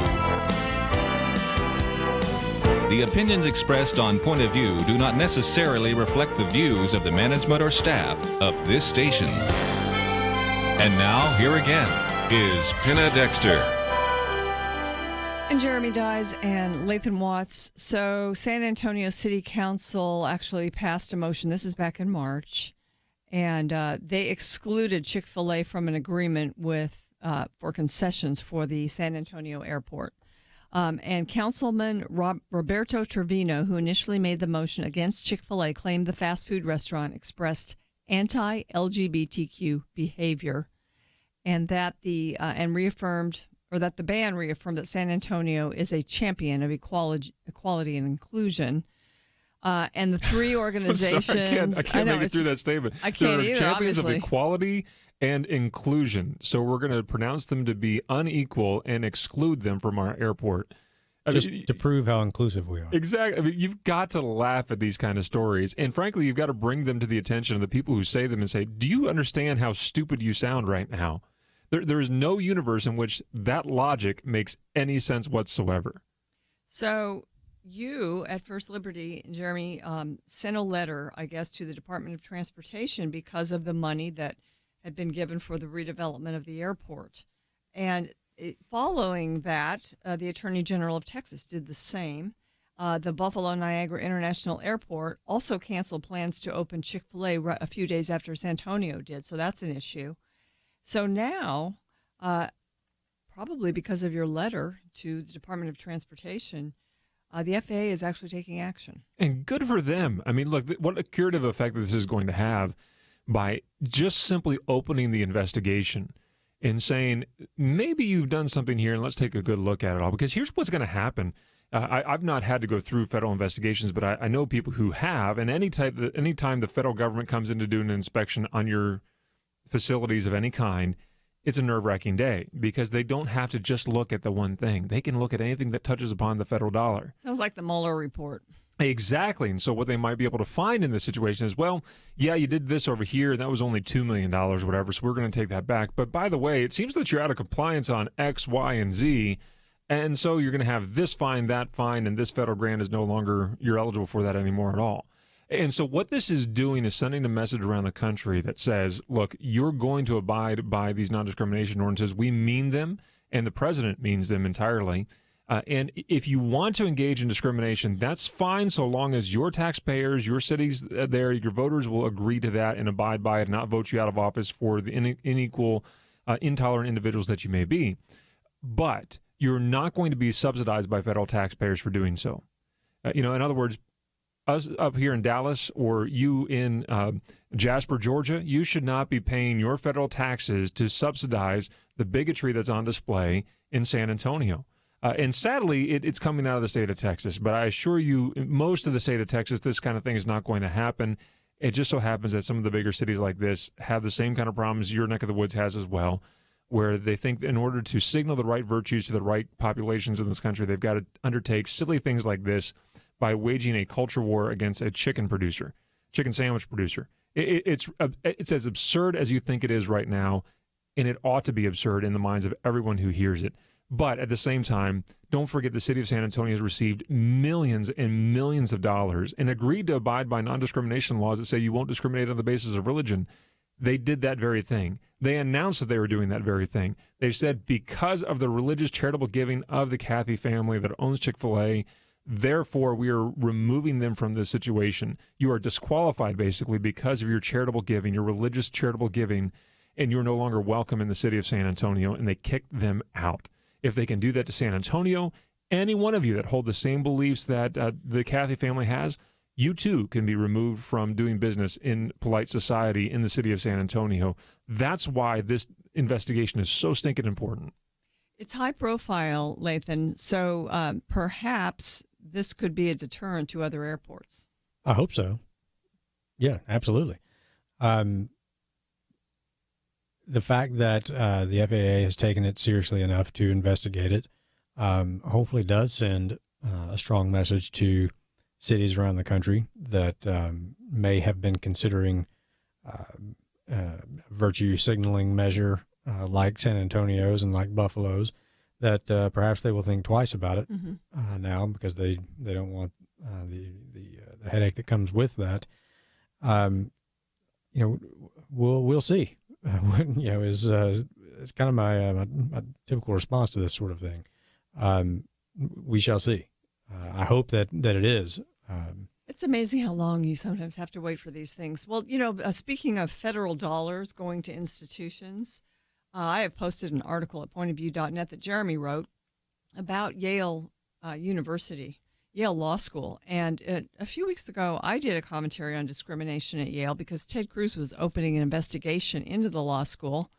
And he did it because the law school sort of yielded to demands of a few groups on campus to deprive stipends, loan repayments, and for students that are serving organizations that profess traditional Christian views. In other words, these groups bring them in the summer as interns or to do an internship or to enhance their education. But if it's a Christian group, now Yale won't help them or pay for it. And that, again, Yale gets a lot of money, don't they, Jeremy? Oh, my goodness. Not only do they get a lot of money, but they have a lot of money. They have a $29 billion, that's with a B, $29 billion endowment at Yale. In other words, they've got a corpus of money that's just sitting there fueling the rest of that Ivy League institution and everything that they want to do with it all. In fact, they really wouldn't have to even charge their students tuition for probably a decade or more, probably more than a couple decades, and they would be just stinking fine because a $29 billion endowment that they have will go a long, long way. And yet, they receive $480 million from the federal government by way of federal grants and contracts. And I'm sure those are perfectly reasonable contracts and grants to receive. My guess is they're doing some important studies within their medical communities and all that you have at Yale, and that why we have those kind of grants available to them. But again, just like San Antonio, they agreed when they received those agreements that they would not engage in religious discrimination or any other kinds of discrimination. But what we have here, and what I think Senator Cruz is right to investigate, is actually going on now and figuring out, okay, you agreed to abide by these non-discrimination laws. We have an executive order that requires us to be further equal in our application of these things. Have they actually now engaged in religious discrimination? And if they have, what's the appropriate penalty for that? So they're on it. They're on it. And I really applaud Senator Cruz for his leadership in this. He chairs the subcommittee on the Constitution on the Judiciary Committee, and he's investigating it through that. Senators Hawley and Cassidy, I think, were other ones that sent these questioned this practice as well.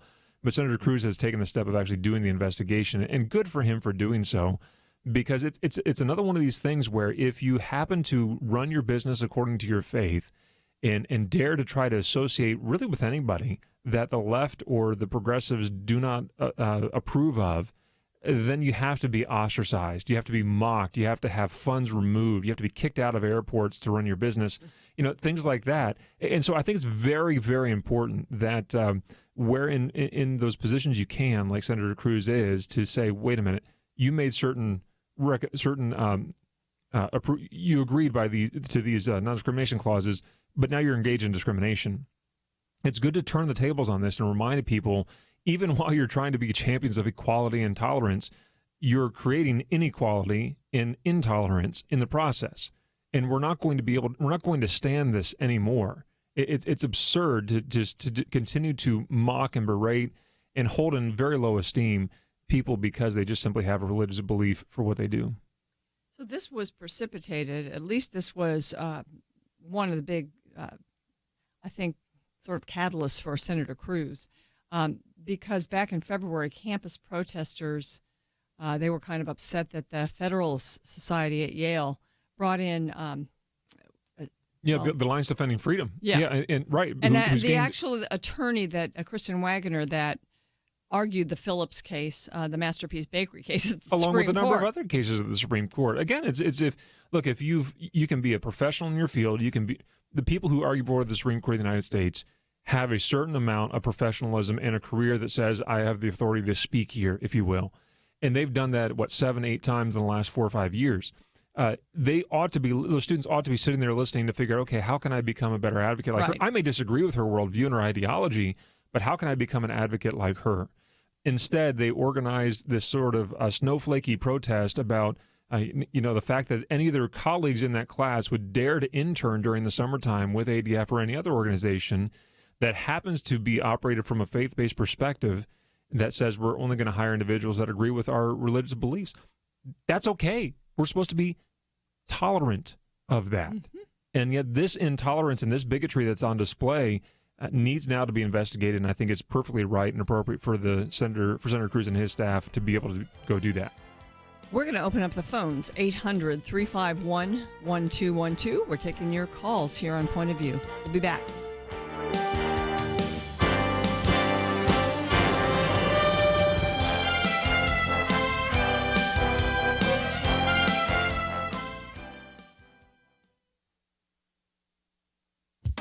The U.S. Department of Health and Human Services took steps in recent days to correct a troubling injustice initiated by the previous administration. 3 years ago, HHS issued a rule under the Affordable Care Act that redefined sex discrimination to include gender identity. In addition, the rule included pregnancy termination, i.e. abortion, in this non-discrimination clause. The rule was immediately challenged and has been on hold since 2016. In practice, it would have forced doctors to perform gender transition surgeries on patients even if the doctor objects or sees such surgeries as physically and emotionally harmful. The rule would have violated doctors' ability to exercise not only their best medical judgment, but also medical scruples inspired by their faith. What's more, since the rule redefined discrimination on the basis of sex to include the termination of pregnancy, its enforcement would have meant that healthcare providers and insurance companies could not refuse to provide or pay for abortion. Enforcing so-called transgender rights on doctors, schools, and the rest of the country,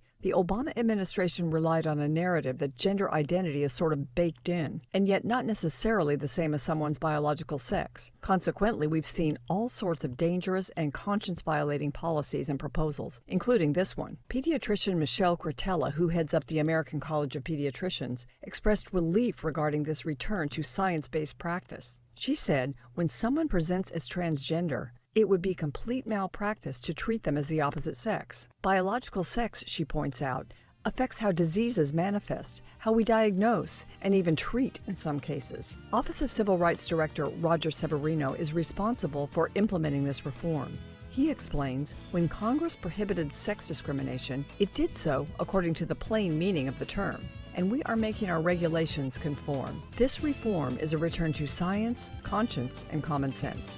For Point of View, I'm Penna Dexter.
Now, back to Point of View, your listener-supported source for truth. Welcome back to Point of View. I'm Penna Dexter, in studio, Lathan Watts and Jeremy Dice from First Liberty Institute. And we have the phones open, 800-351-1212. The question on the table, and the answer is no to the question. Should organizations, institutions that are public, like an airport, or private like Yale that take federal dollars be allowed to discriminate against an organization like Chick-fil-A simply for acting according to the religious views of its owners? And the federal government seems to be weighing in on the right side of this. Let's take a call. Jeannie's calling in Georgia. Hi, Jeannie. Thanks for calling. Thank you for taking my call. I appreciate that. And you have been addressing universities, but are there not a lot of other schools that are preventing Chick-fil-A from coming on their campuses? And are they not federally funded? And I know the president has taken steps to get conservatives on the campuses because they've been barred. I'm wondering if he would put his weight behind it as well. So if you'd comment on that, I'd appreciate it. Oh, no, I think that's a great point to point out, Jeannie, and that's why those two stories that we just talked about, Chick-fil-A and Yale, are so important and dovetail so nicely together, basically what's going on is a kind of a classic pincer move right now, where you have Chick-fil-A being investigated by the FAA for their efforts where they have authority. But now you have Senator Cruz coming along and saying, well, what about Yale? Now, Yale's a private institution, so they can kind of get away with doing what they like to do with the private dollars, but not the federal taxpayer dollars that are out there. So I think what you're seeing is an effort by the federal government where they have opportunity to influencing them there. That's why the president had that executive order on higher education and transparency and free exercise that he signed a few weeks ago, free speech and free exercise that he's signed a couple months ago now. That's put in place for that, not just for state schools, but also for those private schools that receive federal dollars, which most of them do through Pell Grants and things like that. So to say that I would love it if President Trump came out and made a big statement about this, or made a speech about it, or tweeted about it or something like that. But the fact that his administration is actually doing something through the FAA is a good reminder that the president is doing something through the FAA. That's an executive agency. It's something that reports directly back up to the president through the DOT and other parts of the federal government. And so, therefore, the president himself is involved in doing these things. Whether or not that means that the Department of Education or somebody else gets involved with evaluating whether these campuses, be it UC Berkeley or other places that are trying to kick Chick-fil-A off of campus, that remains to be seen. We would certainly welcome them to do so, and when we have opportunity, we may just, in fact, point that out to the DOE or whomever it is that has authority for that institution when we see those things coming back up. But the important part is to start off with Chick-fil-A at San Antonio by the FAA and Senator Cruz and his staff going after them at Yale for their discrimination. It's the same. It's two sides of one coin. It's the same level of discrimination taking place on two different places. Thanks for opening the lines and for all your excellent work. Thank you, God Jeannie. bless you. We are taking your calls at 800-351-1212. We have posted Jeremy Dye's article about Yale Law School having a $1 million religious liberty dilemma. And Jeremy, in your piece, you also you describe several cases that would back up, in a sense, the position of the religious student who is seeking to do an internship in the summer and have Yale pay for their part, as they've agreed to do with all other students. Yeah, it's basically the Supreme Court has said in several cases that this level of discrimination based upon anyone trying to involve themselves in the participation of some public benefit, like Trinity Lutheran versus Comer, for instance, or even the Masterpiece case where it talked about how there's the state government there was engaged in religious hostility. The Supreme Court holds that in absolute disregard.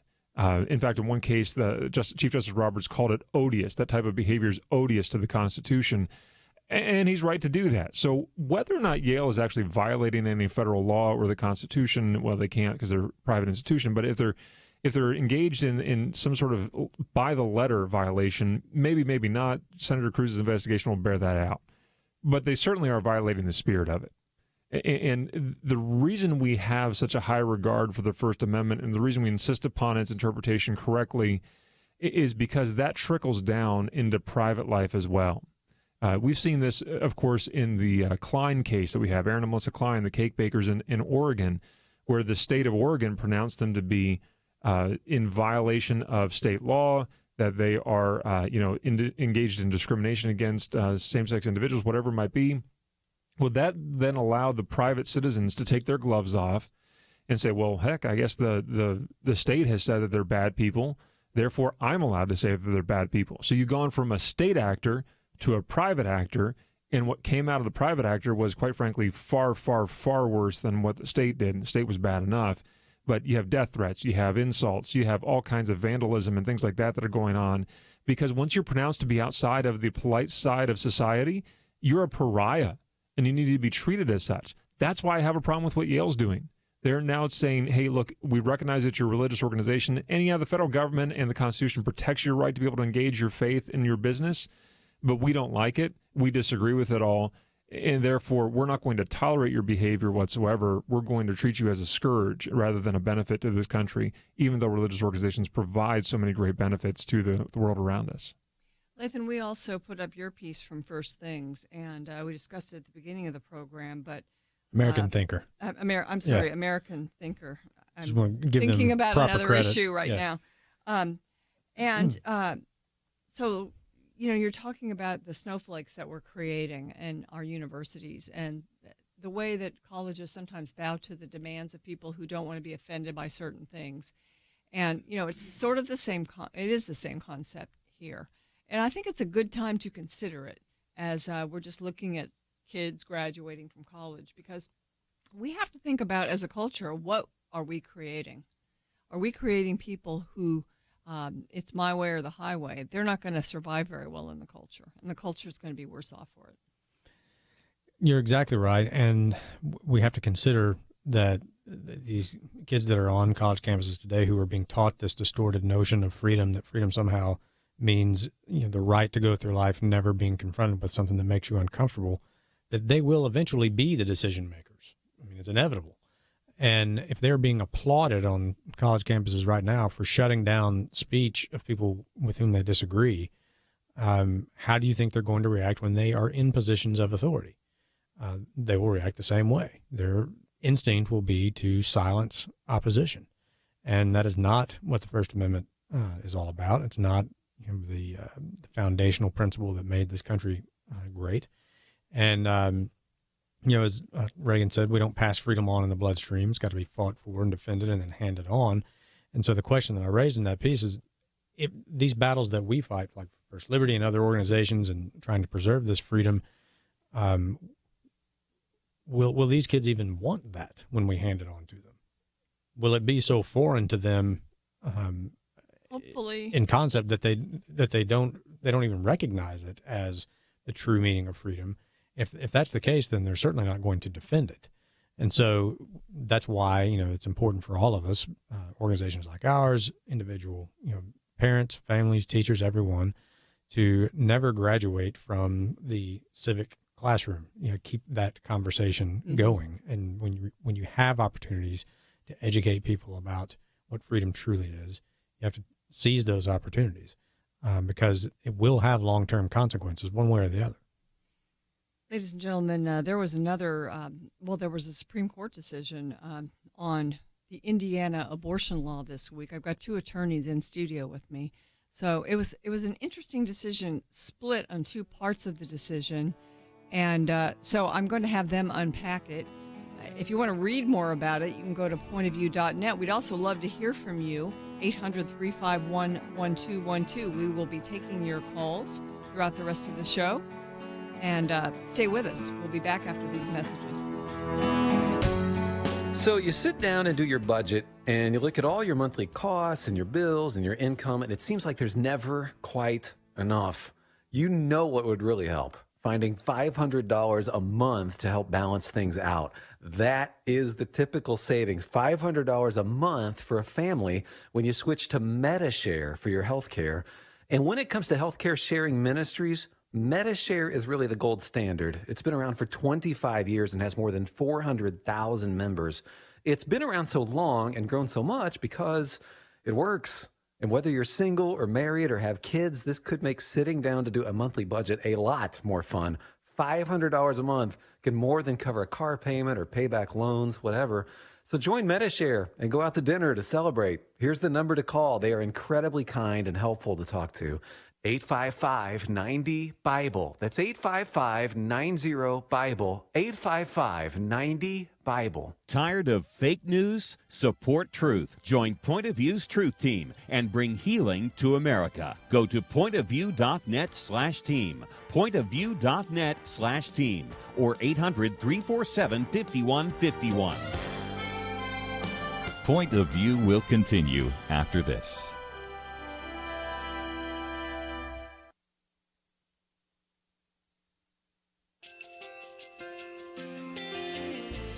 I just want to thank you so much for all the wonderful programming you have. You're just absolutely fantastic. I recently started listening to Point of View, and I really found it interesting because of the different subjects you cover. Thank you for that. I really appreciate everything that you do in keeping us informed. Thank you, Kirby, for everything that you have been doing. I appreciate all the work that you're doing, advocating for the Word of God. Thank you so much. Point of view, I think, is absolutely necessary because it's a Christian perspective, a biblical worldview perspective, and receive very current, up-to-date information. about what is really going on, week to week in our culture, which is changing so rapidly, and yet it's morally sliding backwards. Yeah, I just, first of all, I thank you guys. Y'all's program is wonderful, and enjoy it every day. I learn so much every time I listen to it. Point of View Radio Talk Show.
Hi, this is Kirby Anderson. Each day we take on the tough issues and provide a biblical perspective to them. The topics we cover are wide-ranging.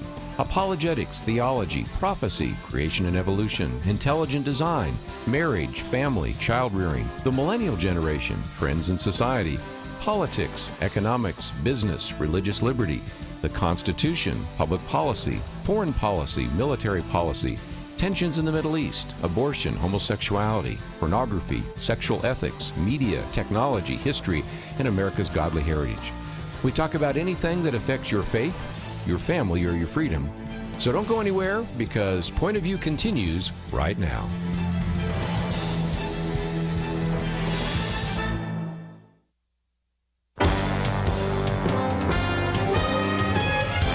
Across America, live.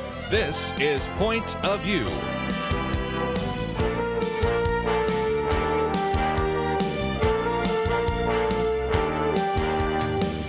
And now, Penna Dexter.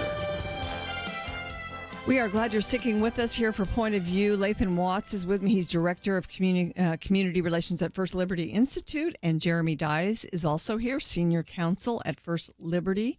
And one of the things that happened this week, there was an actual Supreme Court decision on a major abortion case out of Indiana. Been waiting for this case, and it was sort of a split decision. The law required that fetal remains be disposed of in a respectful manner.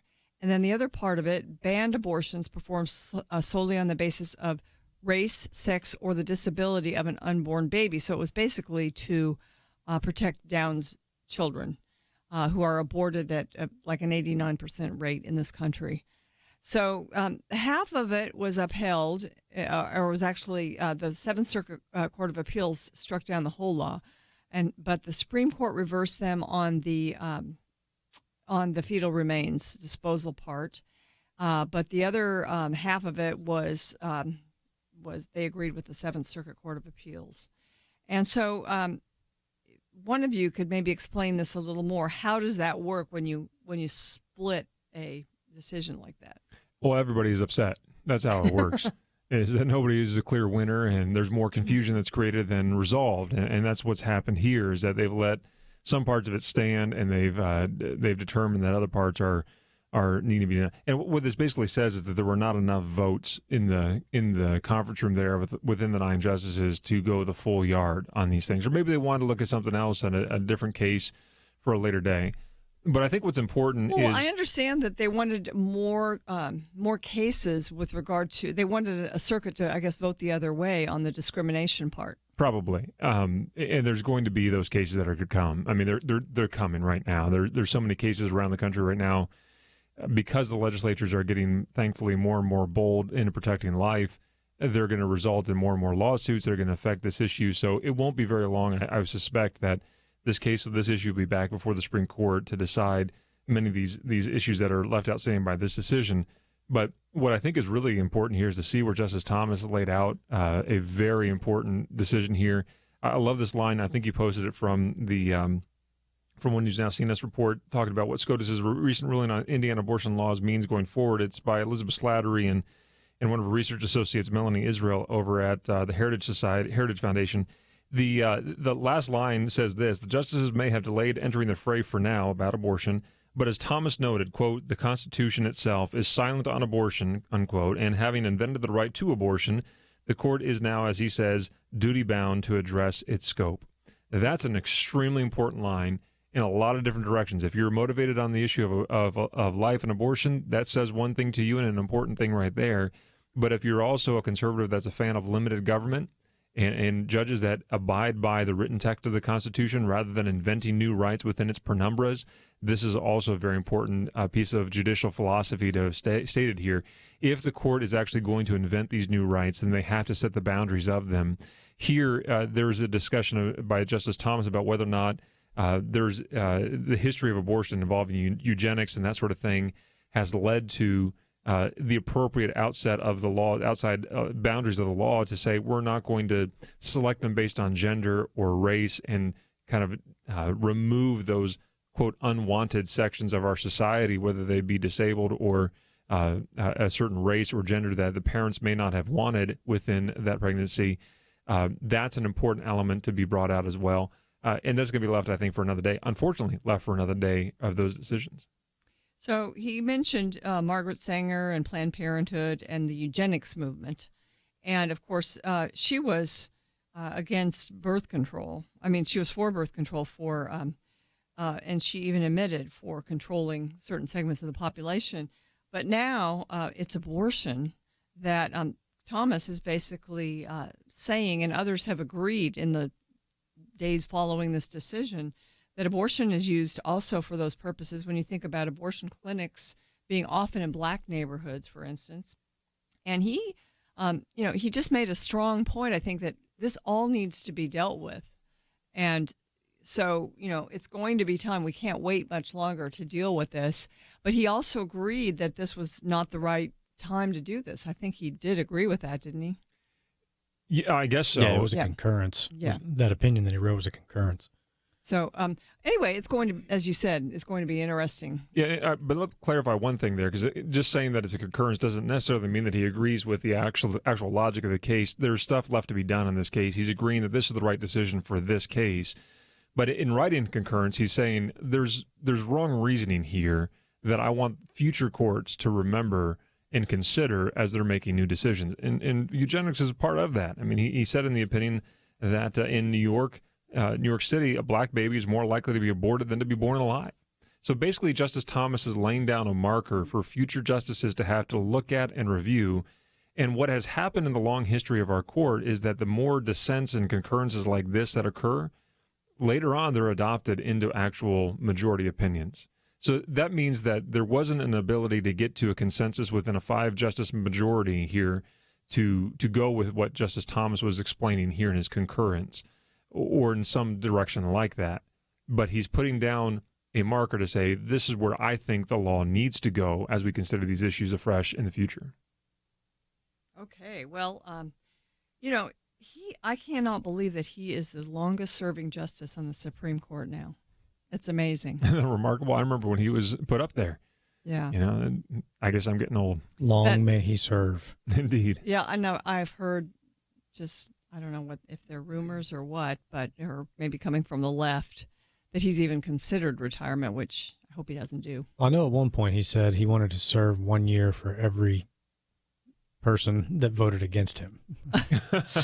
And he used a different term, but so we'll see. I hope he does.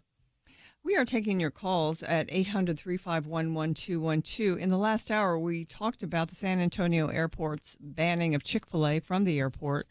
And, of course, the reason given by the city council there in San Antonio had to do with their religious stance and donations to religious organizations like the Salvation Army. Susan wants to talk about that. Hi, Susan. Thanks for calling in. I had a comment on that, but then I had a question on the abortion issue, too. I was wondering why a donation to the Salvation Army discriminates against LGBT people. The Salvation Army, I go there all the time with clothing and donations, and I think if a transgender person came up with a box of clothing, they would take it. And I think so. I don't understand how that action. The council said that the Chick-fil-A's actions indicated discriminating against LGBT and transgender, and I don't see how a donation of the Salvation Army discriminates against them. I mean, do they work there, and what do they have to do with it? It takes an inordinate amount of mental gymnastics to reach that conclusion. So you're exactly right. Okay, and then also I've been wanting to ask this. Are we no longer governed by the Declaration? I thought we were governed by 3 documents, the Constitution, the Bill of Rights, and the Declaration. And Susan, can you stick with us over the break? We've got a mandatory break, and we want to do your question justice. We'll be back.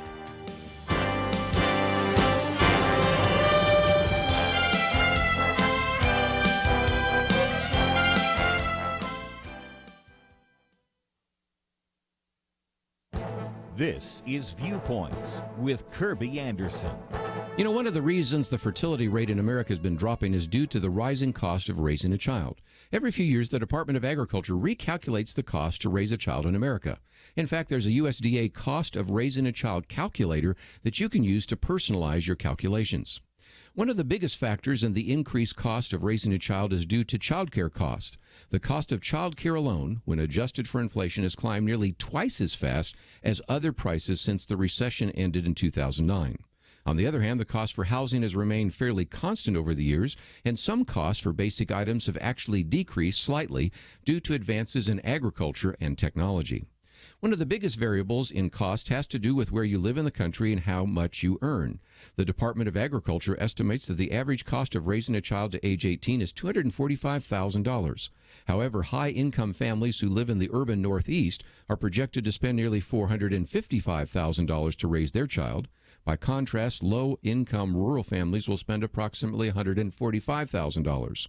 In other words, you could spend $200,000 more or $100,000 less depending on your geography and income. The above numbers also explain a phenomenon I've written about in the past. The fertility rate in America varies from group to group.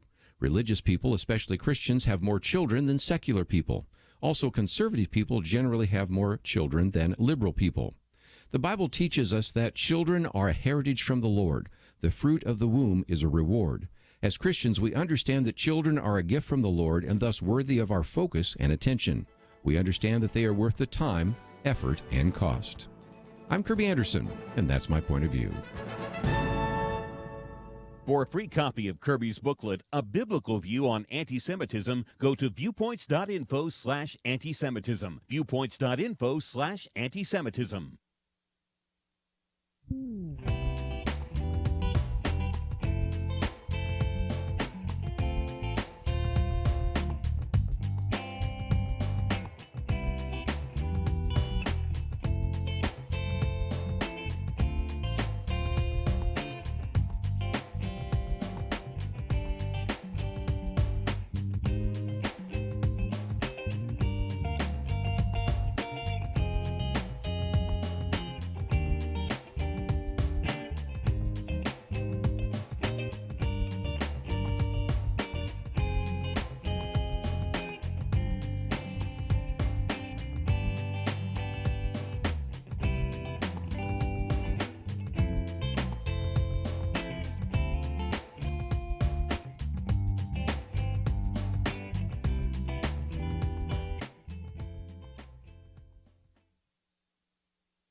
You're listening to Point of View, your listener-supported source for truth. And we are taking your calls here at Point of View, 800-351-1212. Susan is on the line. She wanted to talk about Chick-fil-A, but now, Susan, you've got another question. Yeah. Can you restate it? I have been wanting to ask you, besides being a biblical or moral issue, I understood that the Declaration says that if you're an American and you're alive, you have the right to live. That's kind of the first right. Otherwise, you don't have any other rights. So why is that not addressed? Are we not governed by the Declaration anymore? I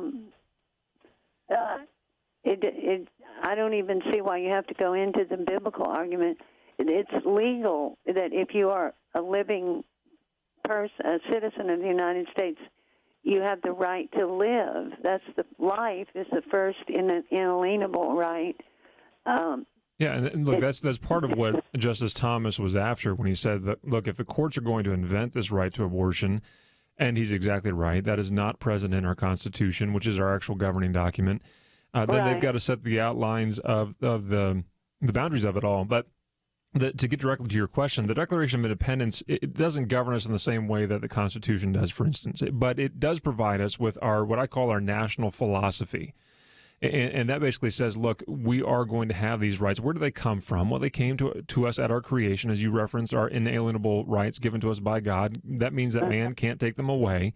And part of our rights as a human being is the right to life, liberty, and the pursuit of happiness. Now, the problem comes in is when they then go over to the Constitution, and they invent within again, this is a word from our justices years ago, the penumbras of the Constitution, these areas that Well, it's not dead center in the middle, but on kind of the shadowy edges of the Constitution, we see these rights within things like substantive due process and these weird phrases that you hear that law school students love to bandy about at Thanksgiving time with their family. It's weird things like that they come out with and invent these new rights to certain things rather than being governed by the actual text of the Constitution and what the Founding Fathers wanted within that. So that's where we're fighting over right now. And the battle is clearly drawn between Justice Thomas's philosophy and Justice Ginsburg's philosophy. Justice Thomas says, look, if you're going to invent a right to this area, then you've got to set its boundaries. They shouldn't have done so. And he's on record as before saying that Roe was wrongly decided, and I would agree with him that there was an invention of a right that wasn't present in any of our founding and goes against our national philosophy of the Declaration of Independence. Now, Justice Ginsburg, in this same dissent from this Box versus Planned Parenthood of Indiana and Kentucky, she went so far as to say that that a woman is not a mother until the baby has been born. And so now you can see where the liberal side of the court comes from by saying that you don't actually possess those rights, that right to life, the pursuit of happiness and liberty and all that, until you draw your first breath. And so that is why so often you have to go to not only the moral arguments of things, but the scientific side of things. And there's not a textbook I'm familiar with in the world that deals with biology that says that the glob of cells inside of a mother's body is anything but a human being. So whether you approach it from science, from morality, or from the law, you come to the same answer. But others who have an agenda to grind on these issues want to make sure that they create enough confusion that allows the practice of abortion to continue. And so it falls to all of us that are speaking and listening to make sure that we present these arguments as often as possible and hold the mirror of logic and reason up to the faces of those who would argue against it to see how their arguments fail. So, Susan, go do that. That's the thing that you and I need to do as citizens to convince our neighbors and our friends and loved ones the same thing. I'm hogging the mic, so if anybody else wants to jump in on that and say so, let me know. I understand what you're saying. And I understand even young millennials who are in college, anybody who had high school biology knows that an embryo is not a glob of protoplasm.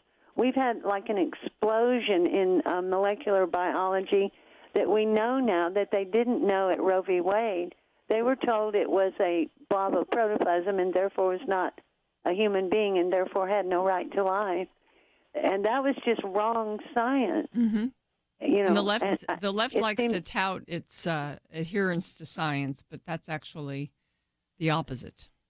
Yeah, you have to just disregard centuries of science to think that an embryo is not probably the most complex thing that there is. It's not a blob of protoplasm. Well, Susan, thank you for your call. Human. You've I provided. appreciate that. I see how they use the Declaration now. That was my main question, just kind of philosophical. Great. Well, thank you. God bless you. And, speaking of states passing laws about abortion, we've had a big one this week. Louisiana lawmakers passed a heartbeat bill. And this was a milestone because it was actually signed by a Democrat governor. And to kind of defy his party, Governor John Bel Edwards of Louisiana signed the law. And, the heartbeat is 6 to 8 weeks usually, so it's a pretty early abortion ban. And it was overwhelmingly passed. 79 lawmakers voted to pass it, while 23 voted against it. And in that state, more than a dozen Democrats actually supported the law. Why, my goodness, how things are different in Louisiana than many other places. But that's exciting. It joins some of the other heartbeat bills that are out there.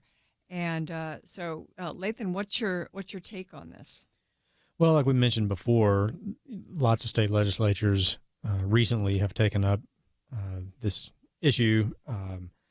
Louisiana, as you just mentioned, Alabama, in stark contrast to other legislatures who have gone, to the absolute opposite end of the spectrum, legalizing infanticide in New York and other places. So I think,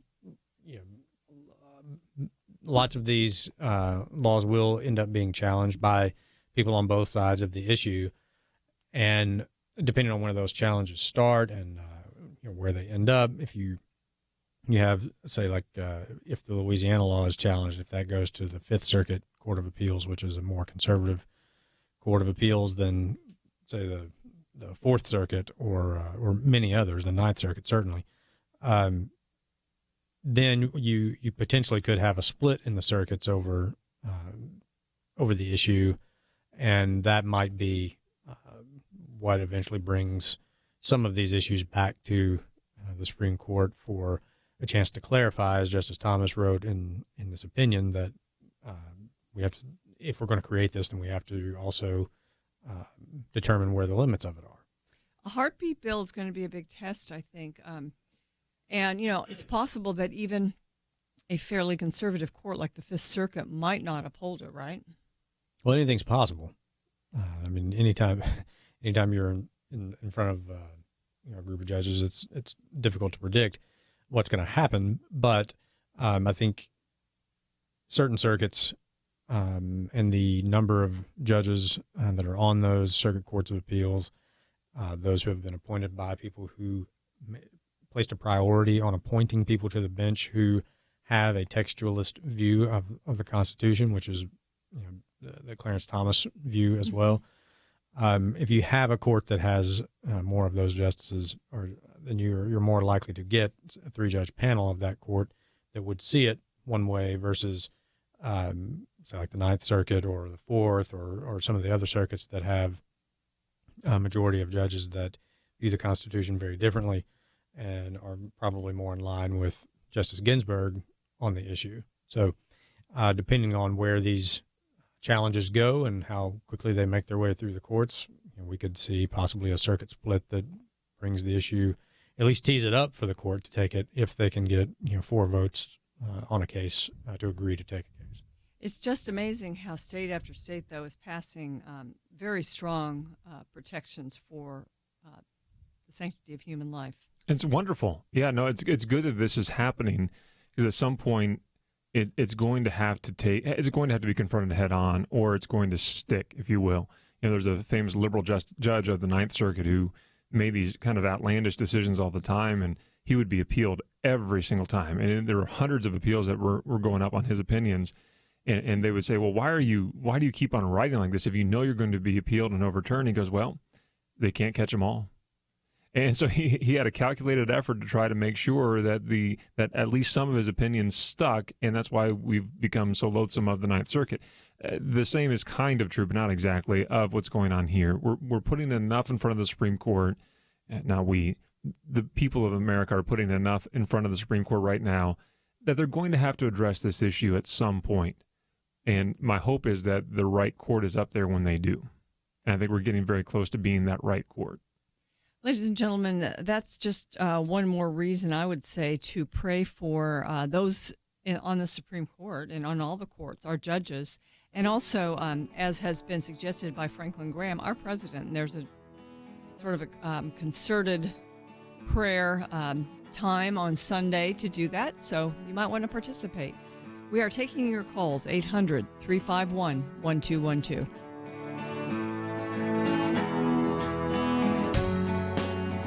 There is no more dangerous time than when things are going well. Remember Elijah on Mount Carmel? Fire came down. There was no doubt who was God, but what happened next? He went from amazing faith to a time of great fear and depression. Many Christians have been very thankful a certain Democratic candidate for president was not the one to nominate 2 replacements for the Supreme Court. But as with Elijah, times of great victory are also times of great danger. Moments like this are not the time to take it easy. This is not the time to let our guard down. This is a time to double down on our work in the community, to serve and pray and plan and invest in a better future. This is the time to join Point of View's Truth Team 360 to make sure today's promising gains are not lost tomorrow. Show your commitment to our future by visiting pointofview.net/team or call 800-347-5151. Ask to join the Truth Team. Pointofview.net/team and 800-347-5151. Point of View will continue after this.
You are listening to Point of View. The opinions expressed on Point of View do not necessarily reflect the views of the management or staff of this station. And now, here again, is Penna Dexter. And Jeremy Dyes and Lathan Watts are with me in studio. And we've been talking about these strong abortion laws that have been passed in several states. I think 5 or 6 heartbeat bills now. And then a really strong law in Alabama that basically outlaws abortion completely, except for perhaps a health risk to the mom. But not every state is on board with that agenda. As a matter of fact, in Illinois, the House has passed a bill, and it's likely to pass the Senate there and land on the desk of the governor, who will likely sign it, It's more dangerous than even the one enacted in New York. And New York used the term health exception to permit abortion on demand. The Illinois bill simply says abortion is a fundamental right. No reason, no exception needed. The bill also removes protections not only from unborn children, but it does away with conscience rights for healthcare workers, people working in that field. It also strips parental rights and eliminates the requirement to investigate deaths to mothers caused by botched abortions. Abortions, according to this law, will be legal through all 9 months of pregnancy and for any reason, and must be covered by insurance policies, including those administered by faith-based organizations. That about covers it all. So we have those. We've got those kinds of laws too. Yeah, there's Illinois for you. Just like we said, I mean, there's different states are looking at the issue in vastly different ways, and that is likely to produce maybe the circuit split needed for the Supreme Court to look at the issue again, and as Justice Thomas wrote in that opinion, to set the limits on something that they created. I'd be interested to ask people in Illinois if it's a fundamental right, when does that right attach? Yeah. Or detach, right. I suppose, right? Yeah. Is it a right to abortion pre-pregnancy or during pregnancy, after pregnancy? When does that fundamental right attach? Well, that's another question I guess we have to ask these days. Yeah, and I would say at the very least, I at least respect this effort, and here's why. At least they're willing to put their chips all on the table, right? There's no kind of caging it in reproductive freedom and other euphemisms of the abortion industry. They're actually saying what they actually believe, and I at least appreciate that. I disagree with it fundamentally and entirely, but at least I respect their ideological commitment to it. Now, I have a hard time thinking that the people outside of Cook County, which is largely the Chicago area there, would agree with this. In fact, I would be very surprised if the Illinois sections nearer to St. Louis and the farming areas of St. Louis, we've represented several people on the west side of Illinois there, way out in the farm territory where the cell phones don't reach, but the bugs populating the fields do. I would very much doubt that they would agree with their legislature here, but the power is so one-sided by Chicago area that it's very difficult to overcome this type of behavior. So my hope is that my friend Dan McConkey, who's in the state senate up there, will have something to do with this. He used to be working for a pro-life organization before he became a state senator. Hopefully he will be able to help defeat this bill, because if it is passed into law and the governor does sign it, it's a problem. My hope then is if it is signed into law and he can't kill it before then, that like the ACLU does to every single pro-life law that's out there, some organization will quickly challenge this one in the opposite direction. Has the New York bill been challenged? That's a great question. I don't know. I don't think so. If it has, I haven't heard of a court case. Yeah, this one's even more draconian. Ladies and gentlemen, I did mention also this call to prayer for the president on Sunday. I just wanted to give you a little more information. It's Franklin Graham called for it, along with 250 Christian leaders. And yes, we should always be praying for our elected leaders. He's calling for this specifically because he says the attacks on the president are intensifying. And he says to a level we've never seen before, really a hatred for Trump. And he says, I've never seen this before. It's one thing to have a president that we disagree with and you may not vote for, but to have the all-out hatred, it distracts the president. That's what I pray about, is just the distraction. And it weakens the country. We need to get on with the business of solving the problems in our country, and this isn't solving them. And, it is true that just because even if you didn't vote for Trump, you have a president that you should be praying for, no matter whether you agree with him or not. Certainly. I mean, that's a biblical concept, espoused long before Reverend Graham, with all due respect to Reverend Graham. And you should pray for those people in authority and at all levels of government.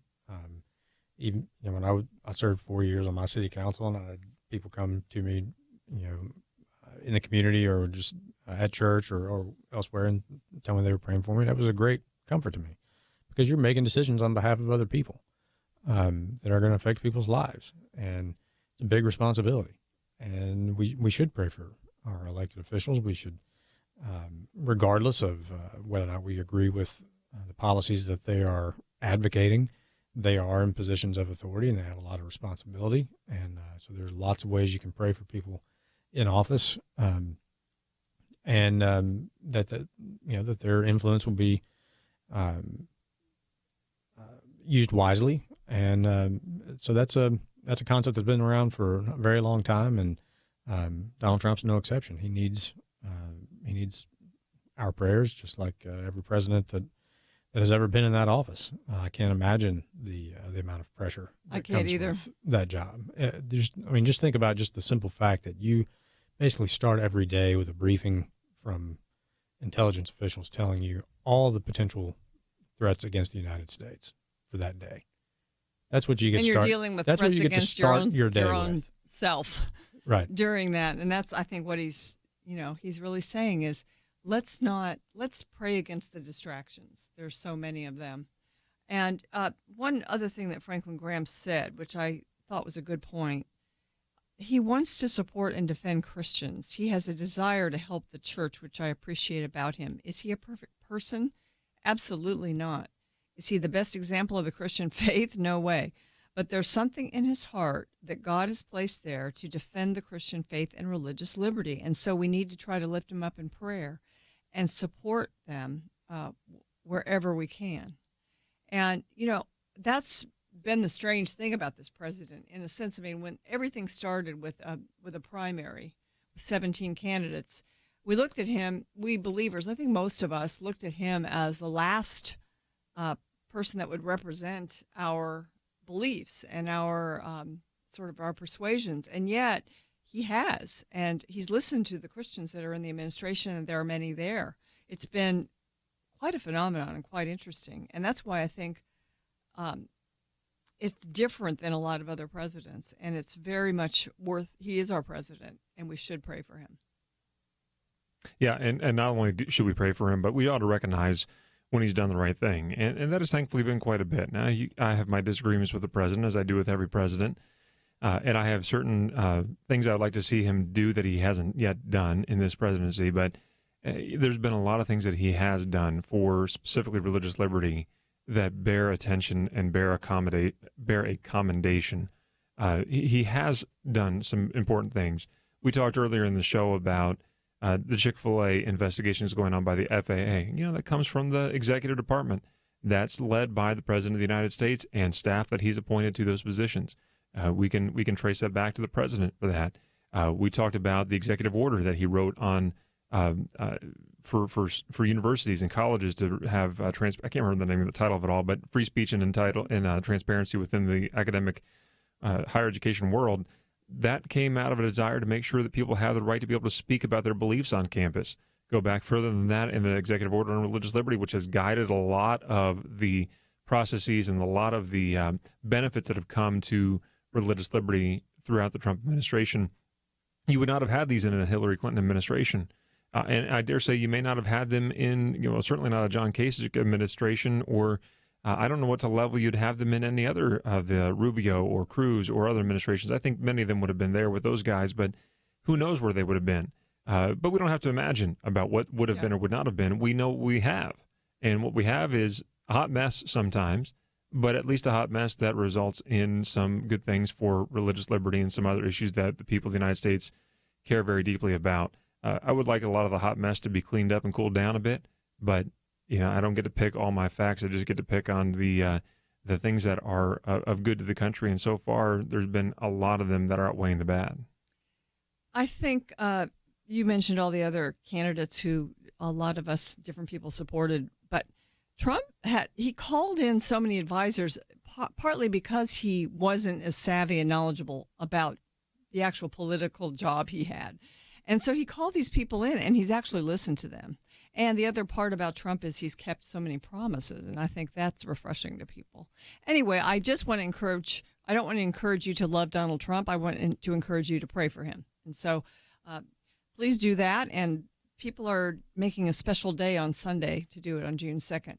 I want to point you before the break to pointofview.net. I've been remiss. There are so many great articles there, including one by Lathan Watson, one by Jeremy Dies today. And I think we've also put one up about So Help Me God in the Oath of Office that Jeremy wrote. So go there, check those out.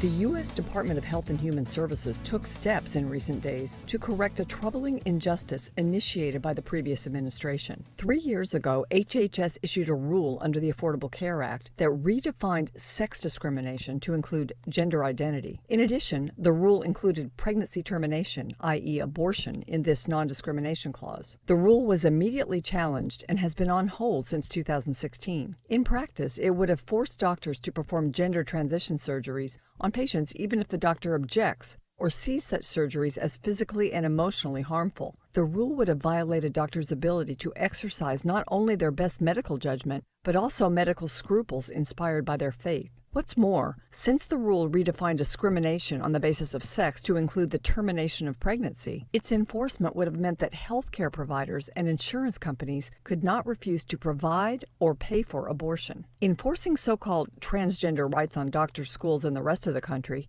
the Obama administration relied on a narrative that gender identity is sort of baked in, and yet not necessarily the same as someone's biological sex. Consequently, we've seen all sorts of dangerous and conscience-violating policies and proposals, including this one. Pediatrician Michelle Cretella, who heads up the American College of Pediatricians, expressed relief regarding this return to science-based practice. She said, when someone presents as transgender, it would be complete malpractice to treat them as the opposite sex. Biological sex, she points out, affects how diseases manifest, how we diagnose, and even treat in some cases. Office of Civil Rights Director Roger Severino is responsible for implementing this reform.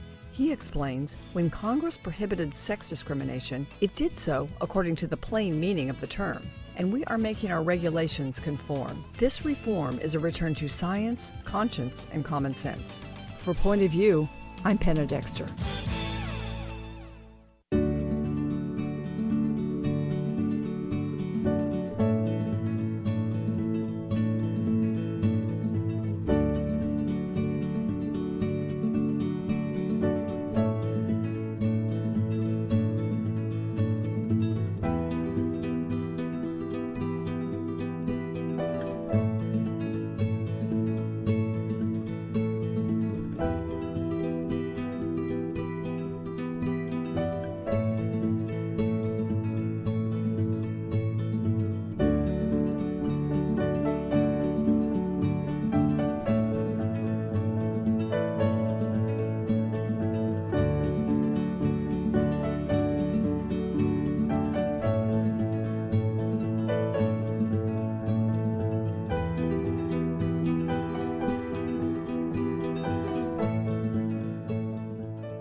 Now, back to Point of View, your listener-supported source for truth.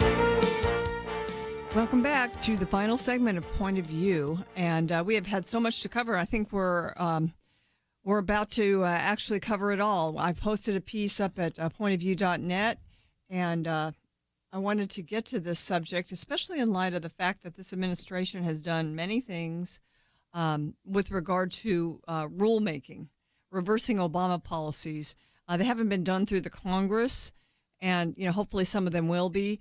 But HHS, in this case, it's Housing and Urban Development, is planning to propose a new rule later this year that is going to give the homeless shelters in the country the authority to follow their own policies regarding what a person's sex is.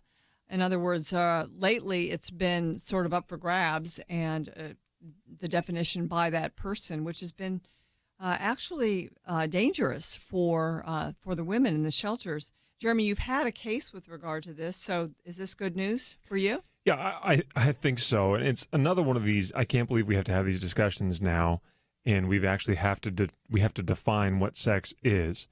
This is something that most kindergartners figured out on the playground, that she's not like me and I'm not like her.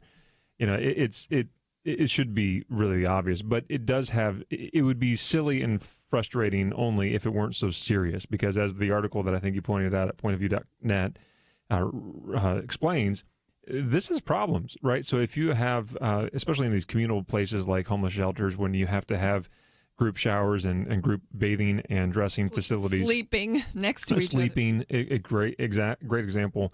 But in this one, it's talking about how you have men who identify as women going in there and they're showering with women. They're making these other women feel very uncomfortable, and what's not stated, I would think would be true, very vulnerable, especially within that context where many women are taken advantage of physically on the streets and in homeless settings. And now they have someone who looks very much like their tormentors, addressing them when they're very most vulnerable and things. That's tragic in and of itself. Not only does it present issues for faith-based homeless shelters that have a certain religious belief that they follow on these matters with regard to their residents, but as we've learned, the attorneys that represent them can also have a problem. So we represented Kevin Clarkson, who's now the Attorney General of the state of Alaska. He was representing the Hope Women's Shelter in Anchorage up there, and for the mere fact of stating his client's position to the media, he was brought up on charges by whatever Orwellian committee that's been put together up there in Alaska to put him at right odds for having his beliefs in, right? Whatever these human rights commissions are around the country, they have one in Alaska, and said that you can't even say what your client's religious positions are. That is discrimination and a violation of human rights laws as well. But he's talking about biological science too, right? Well, yeah. I mean, apparently you can't even have anatomy and physiology anymore in high school if that's the standard of things. But so if the people who defend the people who have the religious beliefs can't even do that, we can't do our work. As advocates, as attorneys ourselves, it's impossible for us to be able to state the position of our clients if we're going to be penalized for that. In the practice of law, is that happening other places? I'm sure it is. I know we've heard from Kevin Clarkson. We've heard a couple other little whispers here and there, but nothing nearly as bad as Kevin's is. So go to firstliberty.org and read about Kevin's case there. Thankfully, we were able to step in and we resolved that very quickly by pointing out the error of their ways and how the Constitution forbids what they're trying to do to him. But my guess is that there are many advocates that just simply stand down out of fear of losing their livelihood. I mean, if a cake maker can be forced into making a cake that he disagrees with, why would an attorney be allowed to engage in his business based upon the religious beliefs of his client? Where do these things stop? That's why these cases are so important, like Masterpiece and the Klein case that we're dealing with at the Supreme Court right now. That's why we have to have these issues coming up so often to reset the boundaries of what is reasonable, right, and good within our Constitution. In these shelters where this really anti-science, anti-common sense type of policy has been implemented, I mean, this is like re-experiencing the violence that a woman may have experienced when she was in whatever she's trying to escape from. Absolutely. I mean, the women that were involved in that specific case that we're talking about, a couple of them said, if this man is going to be admitted here, I would rather go sleep in the woods. I mean, in Alaska. In Alaska. Right?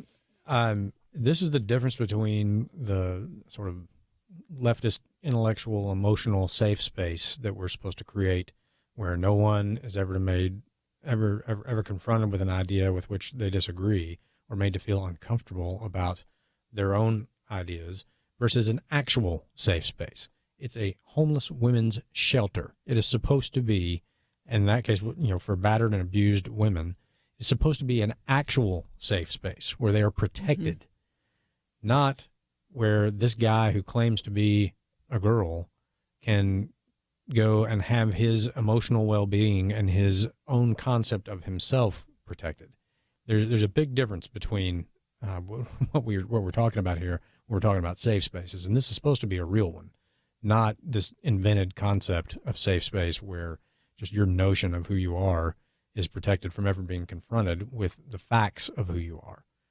And in that case, as Jeremy pointed out in our defense of that, of the attorney involved, I mean, that's just insult to injury. I mean, now the attorney who's trying to represent the shelter, he gets brought up on charges by the same commission for doing nothing other than talking about the case, basically, and stating why his client was doing what they were doing. But I think there is an element of some of this that's exactly what it's intended to do. It is to silence opposition. And if you can silence the advocates of those who are in opposition to your worldview, you've effectively gotten rid of the opposing view. Yeah, well, you have to silence them because they make common sense. And I mean, this is the question I have in my mind, and that is, will we ever get rid of this nonsense? We have entered into nonsense with regard to gender identity. I mean, the sexual orientation part of it is sad, but the idea that you would deny reality and make so much public policy dependent upon that now. And I know the Trump administration is working through some of these reversals to try to get some common sense back, but they're just, it's filtered into the nation's psyche now because of years of these policies being implemented in various places. And I just wonder, is this going to peter out, or do you think this will just stick with us? I hope it peters out at some point. I mean, it's common sense. There's got to be a logical end to this somewhere before we get through the looking glass entirely and find ourselves saying up is down and down is up. When the kindergartner can go on the playground and say, she's not like me and I'm not like her, but we're insisting upon calling children and humans that have parts that we don't have by, let's put it this way. The satire is going to save us. The Babylon Bee not too long ago put up together an article that said, man identifies as a woman long enough to voice a valid opinion on abortion. That's what it's going to take, is the constant mocking of your own illogic on things to be able to bring this to a resolution. It's going back to what we talked about at the top of the show again about how the city of San Antonio justifies its behavior of kicking Chick-fil-A out because Chick-fil-A it promotes inequality and is intolerant, and yet they're trying to claim that they're tolerant and promoting equality in the city of San Antonio. Well, you can't have that both ways. You got to either bring everybody to the table or not. Hey, you two, thank you so much for joining me today, and certainly for all the important work that First Liberty does. I also want to thank Andrew and Steve and Karen for all their work, and say that we hope and pray you will have a wonderful weekend. We'll see you next week. So you sit down and do your budget, and you look at all your monthly costs and your bills and your income, and it seems like there's never quite enough. You know what would really help? Finding $500 a month to help balance things out. That is the typical savings, $500 a month for a family when you switch to MediShare for your health care. And when it comes to healthcare sharing ministries, MediShare is really the gold standard. It's been around for 25 years and has more than 400,000 members. It's been around so long and grown so much because it works. And whether you're single or married or have kids, this could make sitting down to do a monthly budget a lot more fun. $500 a month can more than cover a car payment or pay back loans, whatever. So join MediShare and go out to dinner to celebrate. Here's the number to call. They are incredibly kind and helpful to talk to. 855-90-BIBLE. That's 855-90-BIBLE. 855-90-BIBLE. Tired of fake news? Support truth. Join Point of View's Truth Team and bring healing to America. Go to pointofview.net/team. Pointofview.net/team. Or 800-347-5151. Point of View is produced by Point of View Ministries.